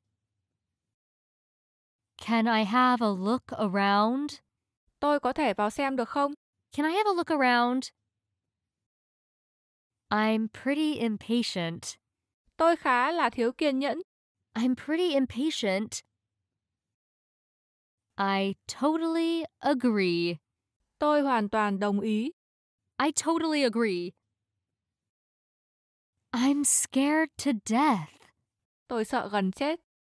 I'm scared to death. Show me how to do it. Chỉ tôi cách làm. Show me how to do it. Who is he? Anh ấy là ai? Who is he? Tom and Mary like each other. Tom và Mary thích nhau. Tom and Mary like each other. It was a very cold winter. Mùa đông năm đó rất lạnh. It was a very cold winter. I'm fine. Tôi ổn cả. I'm fine. We'd better get a move on. Chúng ta phải nhanh lên. We'd better get a move on. It has been raining since Tuesday. Trời mưa từ thứ ba đến giờ. It has been raining since Tuesday. Not really. Không hẳn vậy. Not really. John was tired from working overtime. John mệt mỏi vì làm thêm giờ. John was tired from working overtime. The bell rings at 8. Chuông rung lúc 8 giờ. The bell rings at 8. Call me Chris. Gọi tôi là Chris. Call me Chris. I have some errands to run. Tôi có một số việc lặt vặt phải làm. I have some errands to run. Put the money in the bank. Chuyển tiền vào ngân hàng. Put the money in the bank. Just joking. Đùa thôi. Just joking. This medicine will relieve the pain. Thuốc này sẽ làm dịu cơn đau. This medicine will relieve the pain. You shouldn't lie. Bạn không nên nói dối. You shouldn't lie. Christine is expecting. Christine đang mang bầu. Christine is expecting. Is that right? Có đúng không? Is that right? I'm sure you'll like it. Tôi chắc chắn là bạn sẽ thích nó. I'm sure you'll like it. Come inside because it's cold outside. Vào trong đi vì ngoài trời đang lạnh. Come inside because it's cold outside. I can't stand it anymore. Tôi không thể chịu nổi nữa. I can't stand it anymore. You're never too old to learn. Học nữa, học mãi.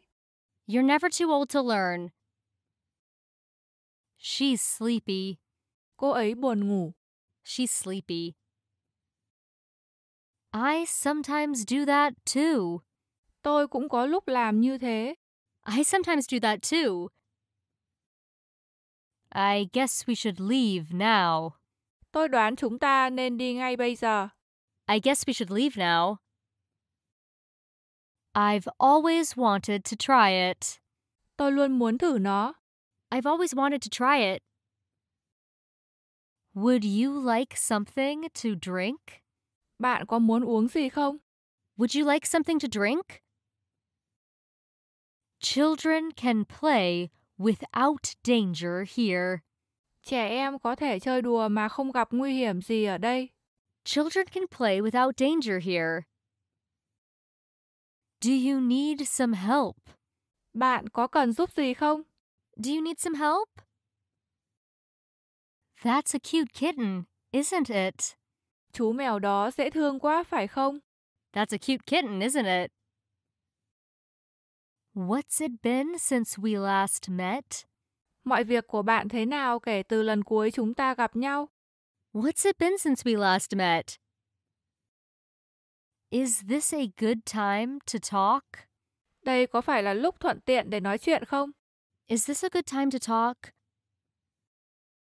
This clock seems to be malfunctioning.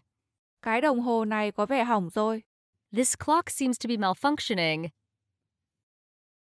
I'm not sure. Tôi không chắc. I'm not sure. Look who's talking. Chó chê mèo lắm lông. Look who's talking. You are still green. Bạn vẫn còn xanh và non lắm. You're still green. Never have I felt better. Tôi cảm thấy tốt hơn bao giờ hết. Never have I felt better. You have to pay the price. Bạn phải trả giá. You have to pay the price. I'm so excited. Tôi hào hứng quá. I'm so excited. See what I mean? Bạn hiểu ý tôi chứ? See what I mean? Could I have a window seat, please? Vui lòng cho tôi ghế cạnh cửa sổ. Could I have a window seat, please? What for? Để làm gì? What for? I didn't mean any harm. Tôi không có ý gì xấu cả. I didn't mean any harm. Could you speak more slowly, please? Bạn có thể nói chậm hơn một chút được không?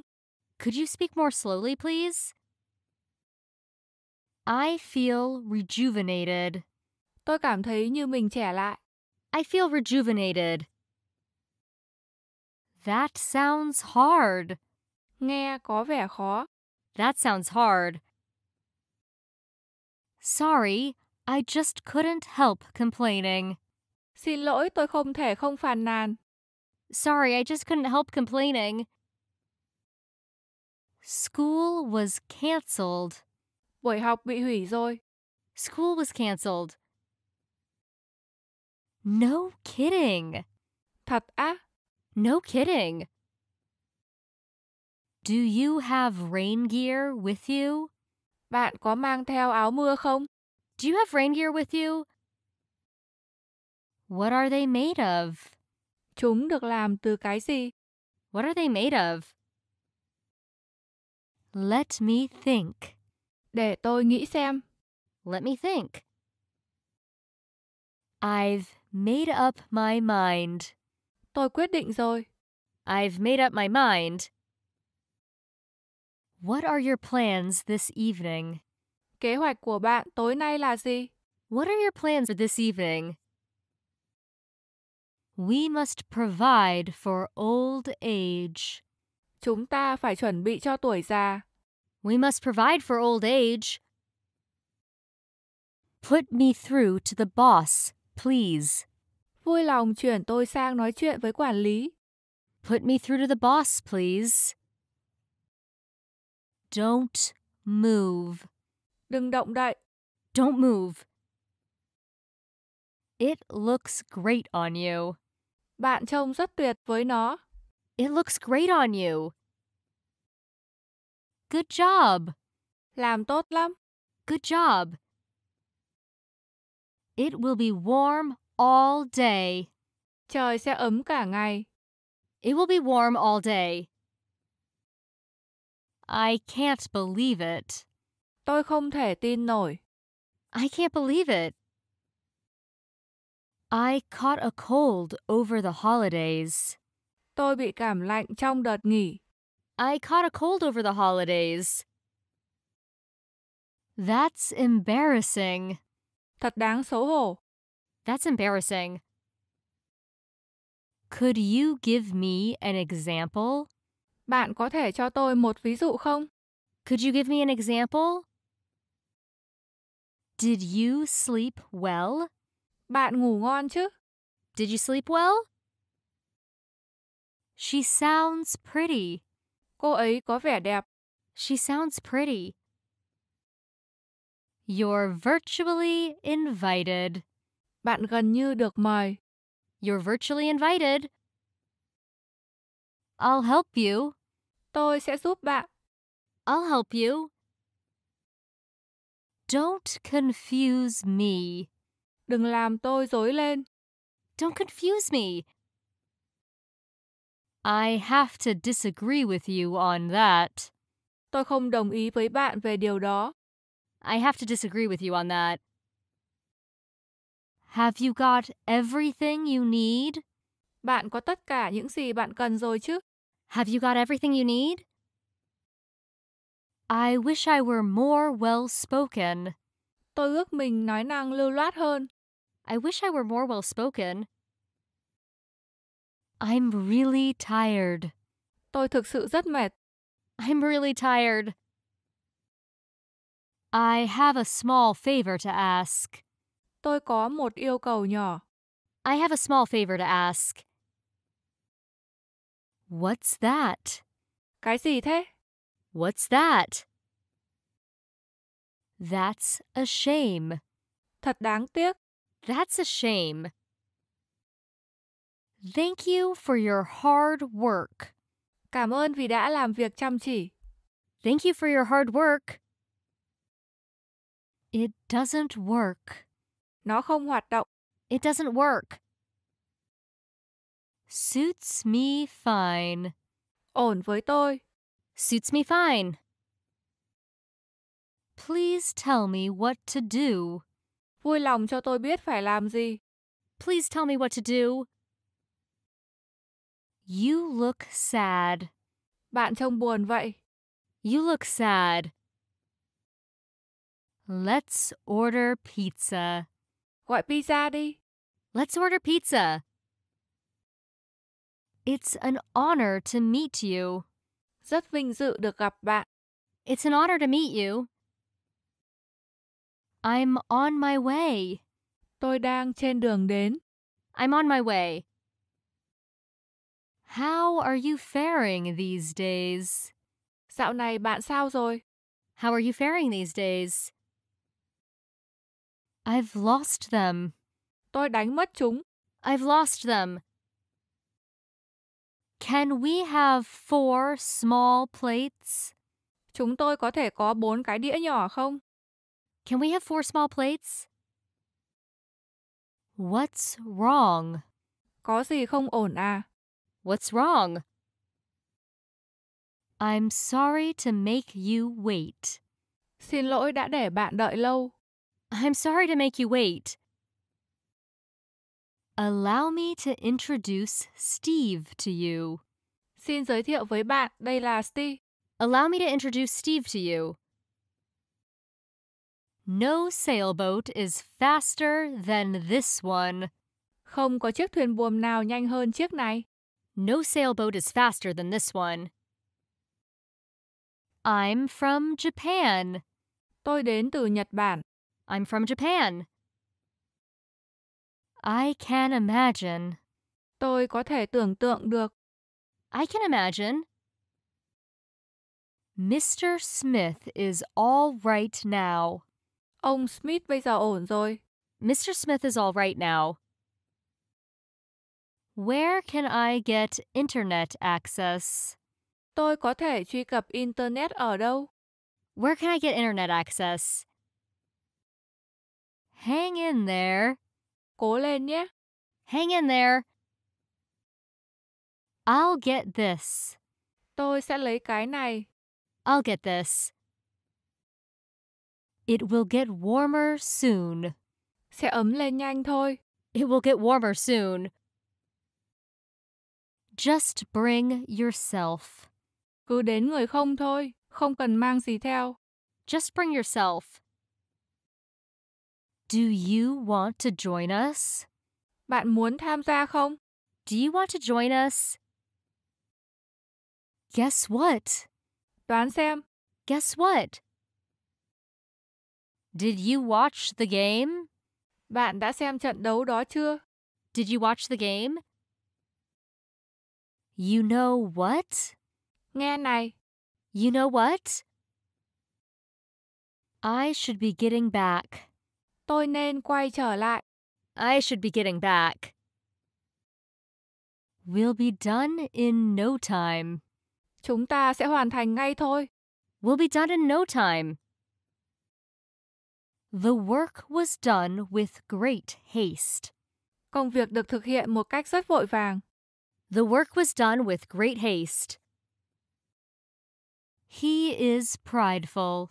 Anh ấy là người đầy kiêu hãnh. He is prideful. Is that supposed to be a joke? Chẳng hay ho gì. Is that supposed to be a joke? Tell me how you got to know her. Nói cho tôi biết làm thế nào bạn quen cô ấy. Tell me how you got to know her. Don't be biased. Đừng thiên vị. Don't be biased. Please come whenever you like. Cứ đến lúc nào bạn thích. Please come whenever you like. Why don't we do lunch today? Sao chúng ta không cùng ăn trưa hôm nay nhỉ? Why don't we do lunch today? We're almost there. Chúng tôi sắp đến nơi rồi. We're almost there. May I put it down here? Tôi có thể đặt nó xuống đây không? May I put it down here? It's huge. Nó lớn lắm. It's huge. Good thinking. Ý kiến hay, tôi đồng ý. Good thinking. The perfume of roses filled the room. Căn phòng toàn mùi hương hoa hồng. The perfume of roses filled the room. I'd like to make a reservation. Tôi muốn đặt trước. I'd like to make a reservation. Can I ask you something? Tôi có thể hỏi bạn một chuyện không? Can I ask you something? Which is better? Cái nào tốt hơn? Which is better? How much time do I have? Tôi có bao nhiêu thời gian? How much time do I have? Quit interrupting me. Đừng ngắt lời tôi. Quit interrupting me. I spent last Sunday reading novels. Tôi dành Chủ nhật tuần trước để đọc tiểu thuyết. I spent last Sunday reading novels. It smells good. Nó thơm thật. It smells good. Don't be ridiculous. Đừng có lố bịch. Don't be ridiculous. It's not fair. Thế thật không công bằng. It's not fair. I have a bad feeling about it. Tôi có linh cảm không lành về nó. I have a bad feeling about it. Correct the errors if there are any.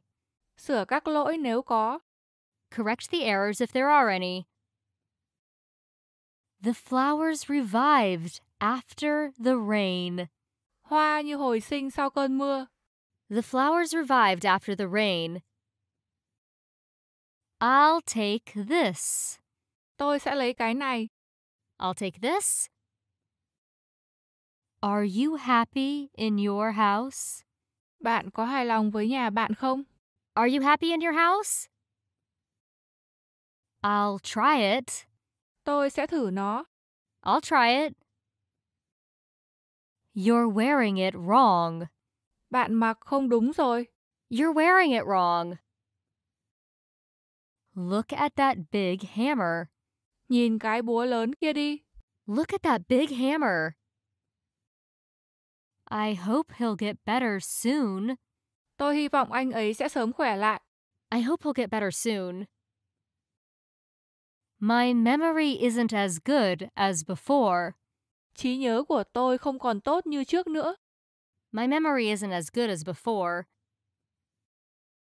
Some common threads run through all cultures. Có một số điểm chung trong tất cả các nền văn hóa.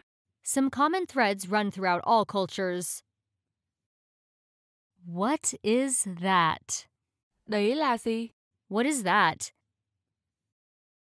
That was a bolt from the blue. Chuyện hoàn toàn bất ngờ. That was a bolt from the blue. I asked to see your daughter. Tôi muốn gặp con gái bạn. I asked to see your daughter. That's right. Đúng rồi. That's right. It sounds exciting. Nghe thú vị đấy. It sounds exciting. Make yourself at home. Cứ tự nhiên nhé. Make yourself at home.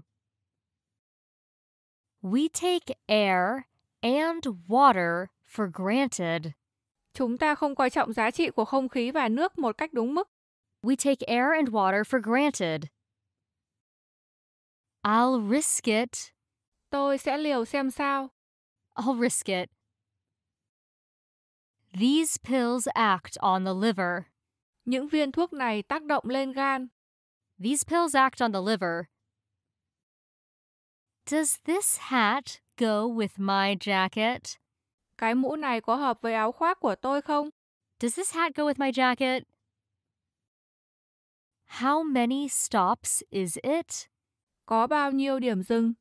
How many stops is it? This high humidity makes me feel tired. Độ ẩm cao thế này làm tôi thấy mệt. This high humidity makes me feel tired. I'll really miss you. Tôi thực sự sẽ rất nhớ bạn. I really miss you. Let me relieve you of your suitcase. Để tôi cầm vali giúp bạn. Let me relieve you of your suitcase. Your shirt is all wrinkled up. Áo bạn bị nhàu hết rồi. Your shirt is all wrinkled up. Everything is under control. Mọi thứ đều nằm trong tầm kiểm soát. Everything is under control. Don't let this chance slip by. Đừng để tuột mất cơ hội. Don't let this chance slip by. That's okay, Steve. Không sao đâu, Steve. That's okay, Steve. Does that answer your question? Điều đó trả lời câu hỏi của bạn chứ? Does that answer your question? What's the most popular dish here? Món ăn nào được ưa chuộng nhất ở đây? What's the most popular dish here? You've been very helpful. Bạn giúp rất nhiều. You've been very helpful. I'll be down in a minute. Tôi sẽ ở dưới đó trong 1 phút. I'll be down in a minute. Which one do you like better? Bạn thích cái nào hơn? Which one do you like better? Could you show me how to do it? Bạn có thể vui lòng hướng dẫn tôi cách làm không? Could you show me how to do it? Please don't have any hard feelings. Xin đừng cay cú. Please don't have any hard feelings. Keep it up. Tiếp tục đi. Keep it up. Have it your way. Bạn muốn làm sao thì làm. Have it your way. How was your day? Ngày hôm nay của bạn thế nào? How was your day? No, thanks. Không, cảm ơn. No, thanks. While in Europe, she visited Rome. Cô ấy đến thăm Rome lúc ở châu Âu. While in Europe, she visited Rome. See you around. Hẹn gặp lại bạn. See you around. This is very nice to look at. Nhìn thích đấy. This is very nice to look at. Let's get started. Hãy cùng bắt đầu nào. Let's get started. What time does the store open? Cửa hàng mở cửa lúc mấy giờ? What time does the store open? Autumn comes. Mùa thu tới rồi. Autumn comes. What if she says no? Nếu cô ấy nói không thì sao? What if she says no? Let's get started on our job. Bắt đầu công việc thôi. Let's get started on our job. Would you like to join me? Bạn muốn tham gia cùng tôi không? Would you like to join me? I feel uncomfortable with those people. Tôi cảm thấy không thoải mái với những người đó. I feel uncomfortable with these people. Take care. Cẩn thận đấy. Take care. The thief got away with the money. Tên trộm đã lấy được tiền. The thief got away with the money. I need to get a hold of Tim. Tôi cần phải liên hệ với Tim. I need to get a hold of Tim. Cheaters never prosper. Lừa đảo không bao giờ dẫn tới thành công. Cheaters never prosper. That'll be all. Chỉ vậy thôi. That'll be all. I bet he doesn't make it. Tôi cá là anh ấy không làm được. I bet he doesn't make it. Don't feel sad. Đừng buồn. Don't feel sad. See you soon. Hẹn gặp lại sớm. See you soon. The news caused alarm throughout the village. Tin tức rúng động cả làng. The news caused alarm throughout the village. I'm afraid not. Tôi e rằng không. I'm afraid not. You know better than I do. Bạn biết rõ hơn tôi. You know better than I do. I look forward to seeing you again. Tôi mong đợi được gặp lại bạn. I look forward to seeing you again. Accidents will happen. Tai nạn sẽ xảy ra. Accidents will happen. Only you answered the question. Chỉ có bạn trả lời câu hỏi. Only you answered the question. This music suits my present mood.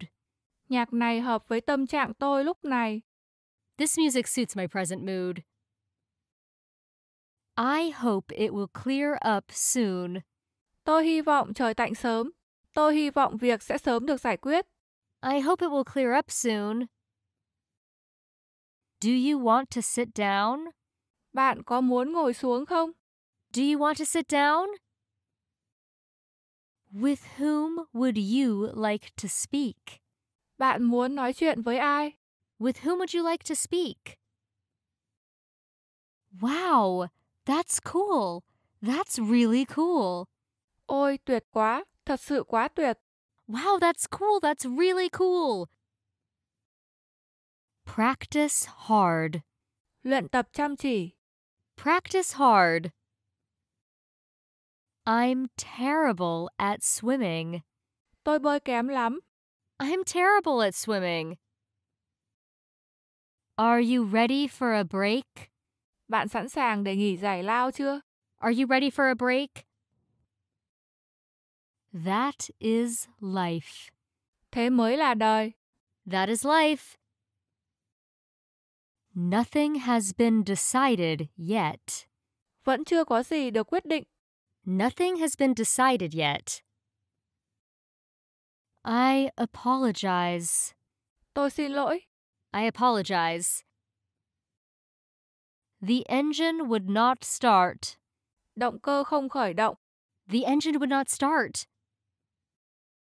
I'm getting confused. Tôi bị loạn lên rồi. I'm getting confused. He's nervous.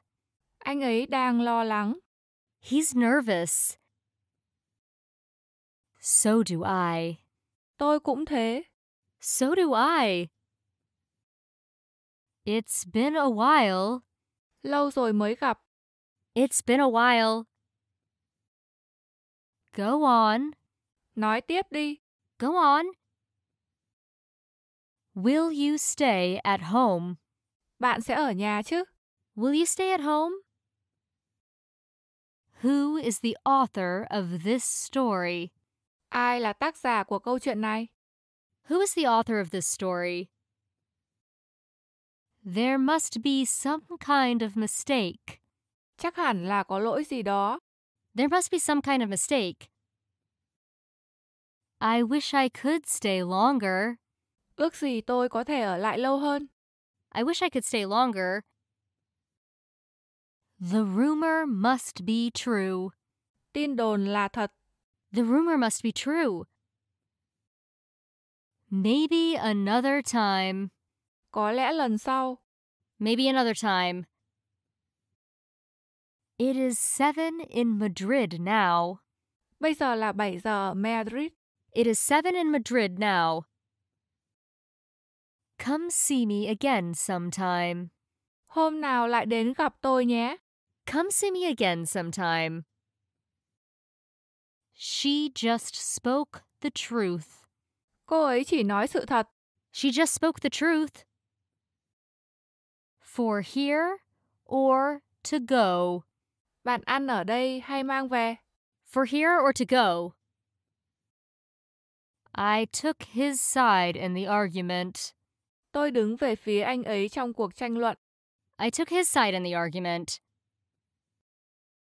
I'd like to have these pants cleaned. Tôi muốn làm sạch những chiếc quần này. I'd like to have these pants cleaned. Very impressive. Rất ấn tượng. Very impressive. The party went on for 3 hours. Bữa tiệc kéo dài trong 3 tiếng. The party went on for 3 hours. It was by chance. Tình cờ thôi. It was by chance. Don't push yourself too hard. Đừng cố quá. Don't push yourself too hard. I'm afraid I must go now. E rằng tôi phải đi ngay bây giờ. I'm afraid I must go now. One thing's for sure. Tôi biết chắc một điều. One thing's for sure. Excuse me, sir? Xin lỗi ông. Excuse me, sir? I got transferred. Tôi được thuyên chuyển. I got transferred. This is just between you and me. Cái này chỉ tôi với bạn biết thôi nhé. This is just between you and me. You seem to be happy. Bạn có vẻ vui. You seem to be happy. These books are accessible to all members. Tất cả các thành viên đều có thể sử dụng những cuốn sách này. These books are accessible to all members. Are you serious? Bạn nghiêm túc không đấy? Are you serious? That's great. Tuyệt đấy. That's great. Can you get me some water? Bạn có thể lấy cho tôi một chút nước không? Can you get me some water? The problem was beset with difficulties. Khó khăn bủa vây vấn đề này. The problem was beset with difficulties. Is that clear? Bạn hiểu rồi chứ? Is that clear? Have a seat. Ngồi xuống đi. Have a seat. I'm much obliged. Tôi hết sức biết ơn. I'm much obliged. It's right here. Nó ở ngay đây. It's right here. Friday would suit me best. Thứ sáu là tiện nhất cho tôi. Friday would suit me best. No, I will go by bus. Không, tôi sẽ đi xe buýt. No, I will go by bus. Could you speak more slowly? Bạn có thể nói chậm hơn một chút được không? Could you speak more slowly? This CD belongs to her. Cái CD này là của cô ấy. This CD belongs to her. It's too big. Nó quá lớn. It's too big. Don't panic. Đừng cuống lên. Don't panic. You're leaving already? Bạn đã chuẩn bị về rồi ư? You're leaving already? Could I have 3 chocolate donuts? Vui lòng cho tôi 3 bánh rán sô-cô-la được không? Can I have 3 chocolate donuts? I don't know if I can make it. Tôi không biết liệu mình có làm nổi không. I don't know if I can make it. Tom is so cool.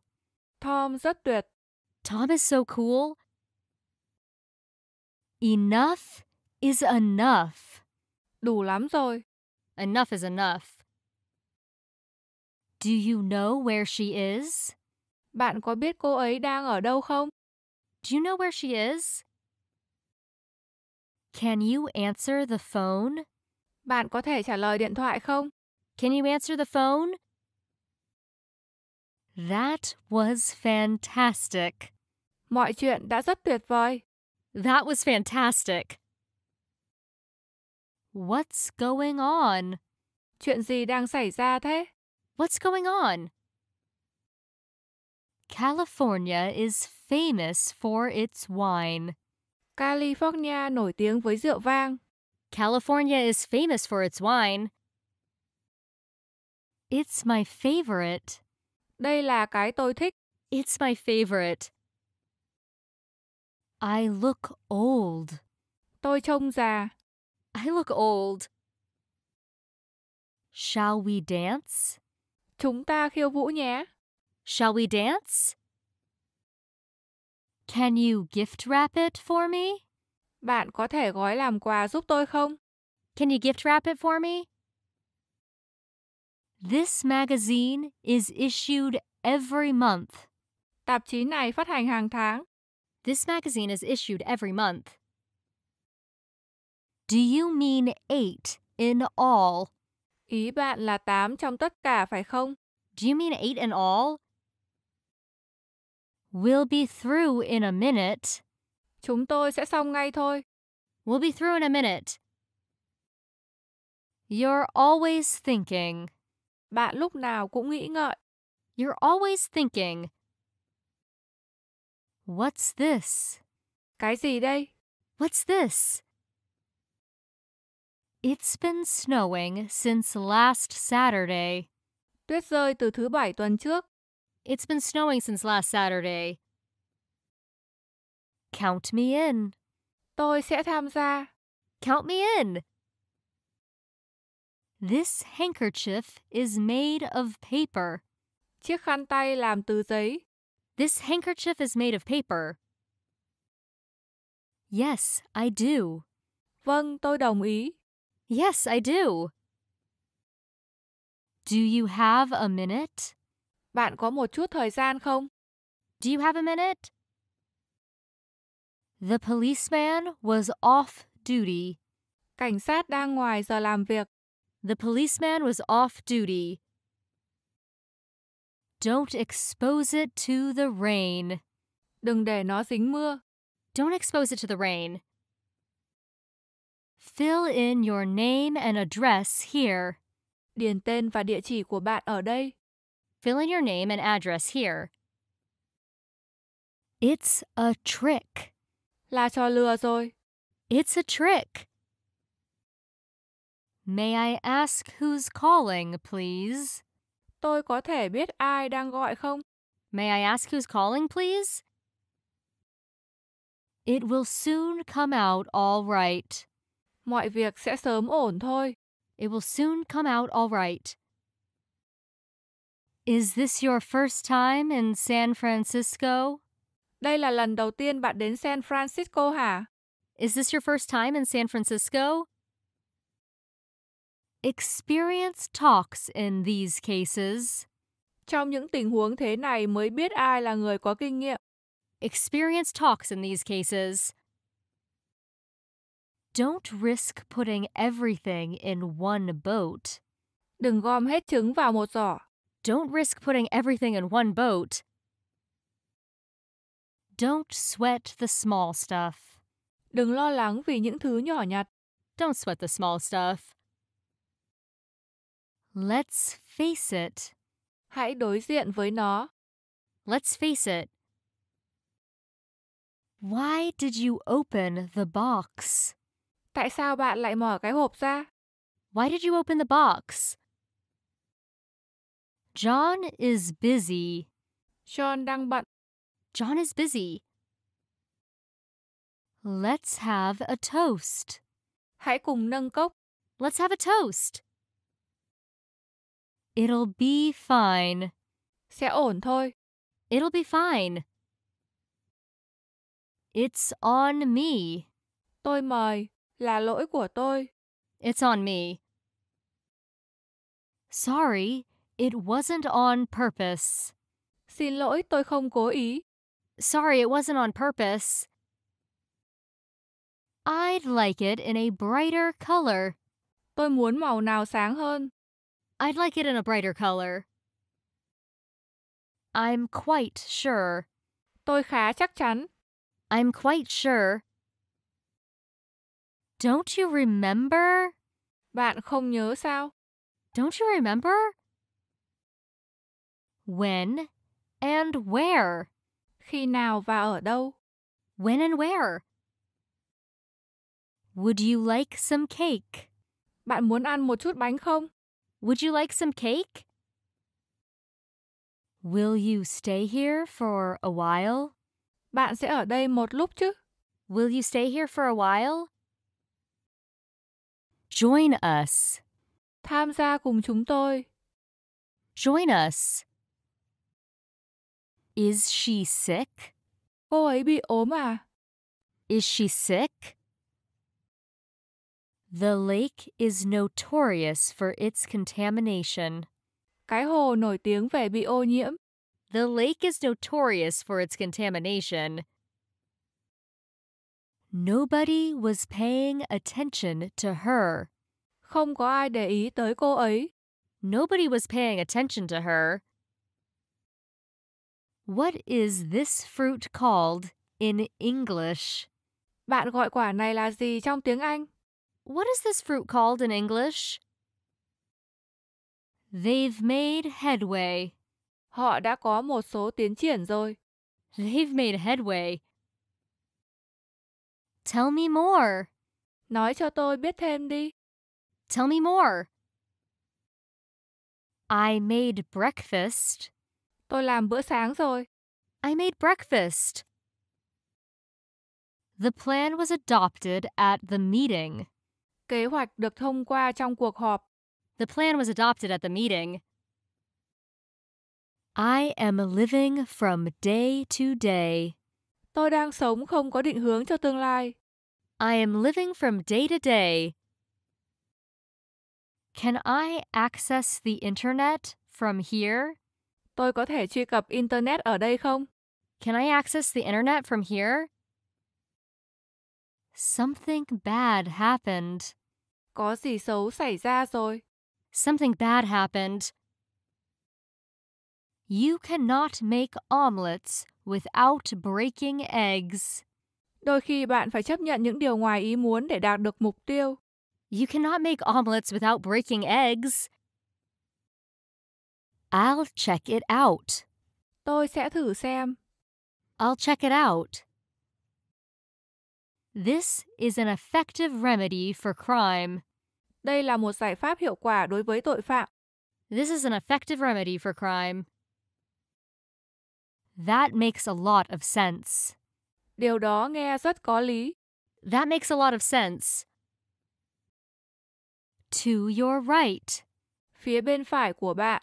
To your right. Things aren't as bad as you think. Chuyện không tệ như bạn nghĩ đâu. Things aren't as bad as you think. You're up early. Bạn dậy sớm thế. You're up early. This is the plan I have. Đây là kế hoạch của tôi.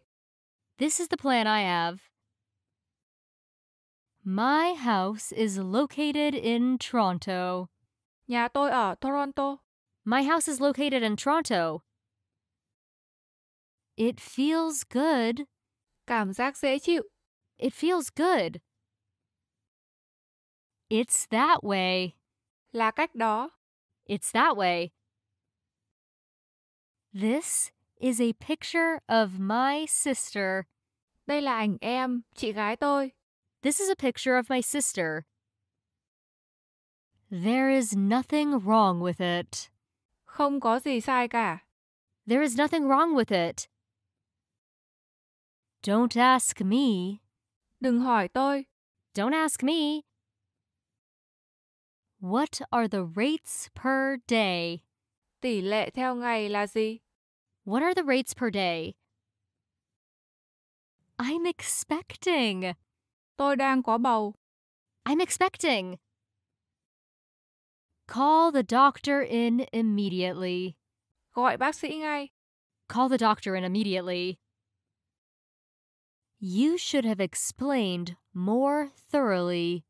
Đáng ra bạn nên giải thích kỹ hơn. You should have explained more thoroughly.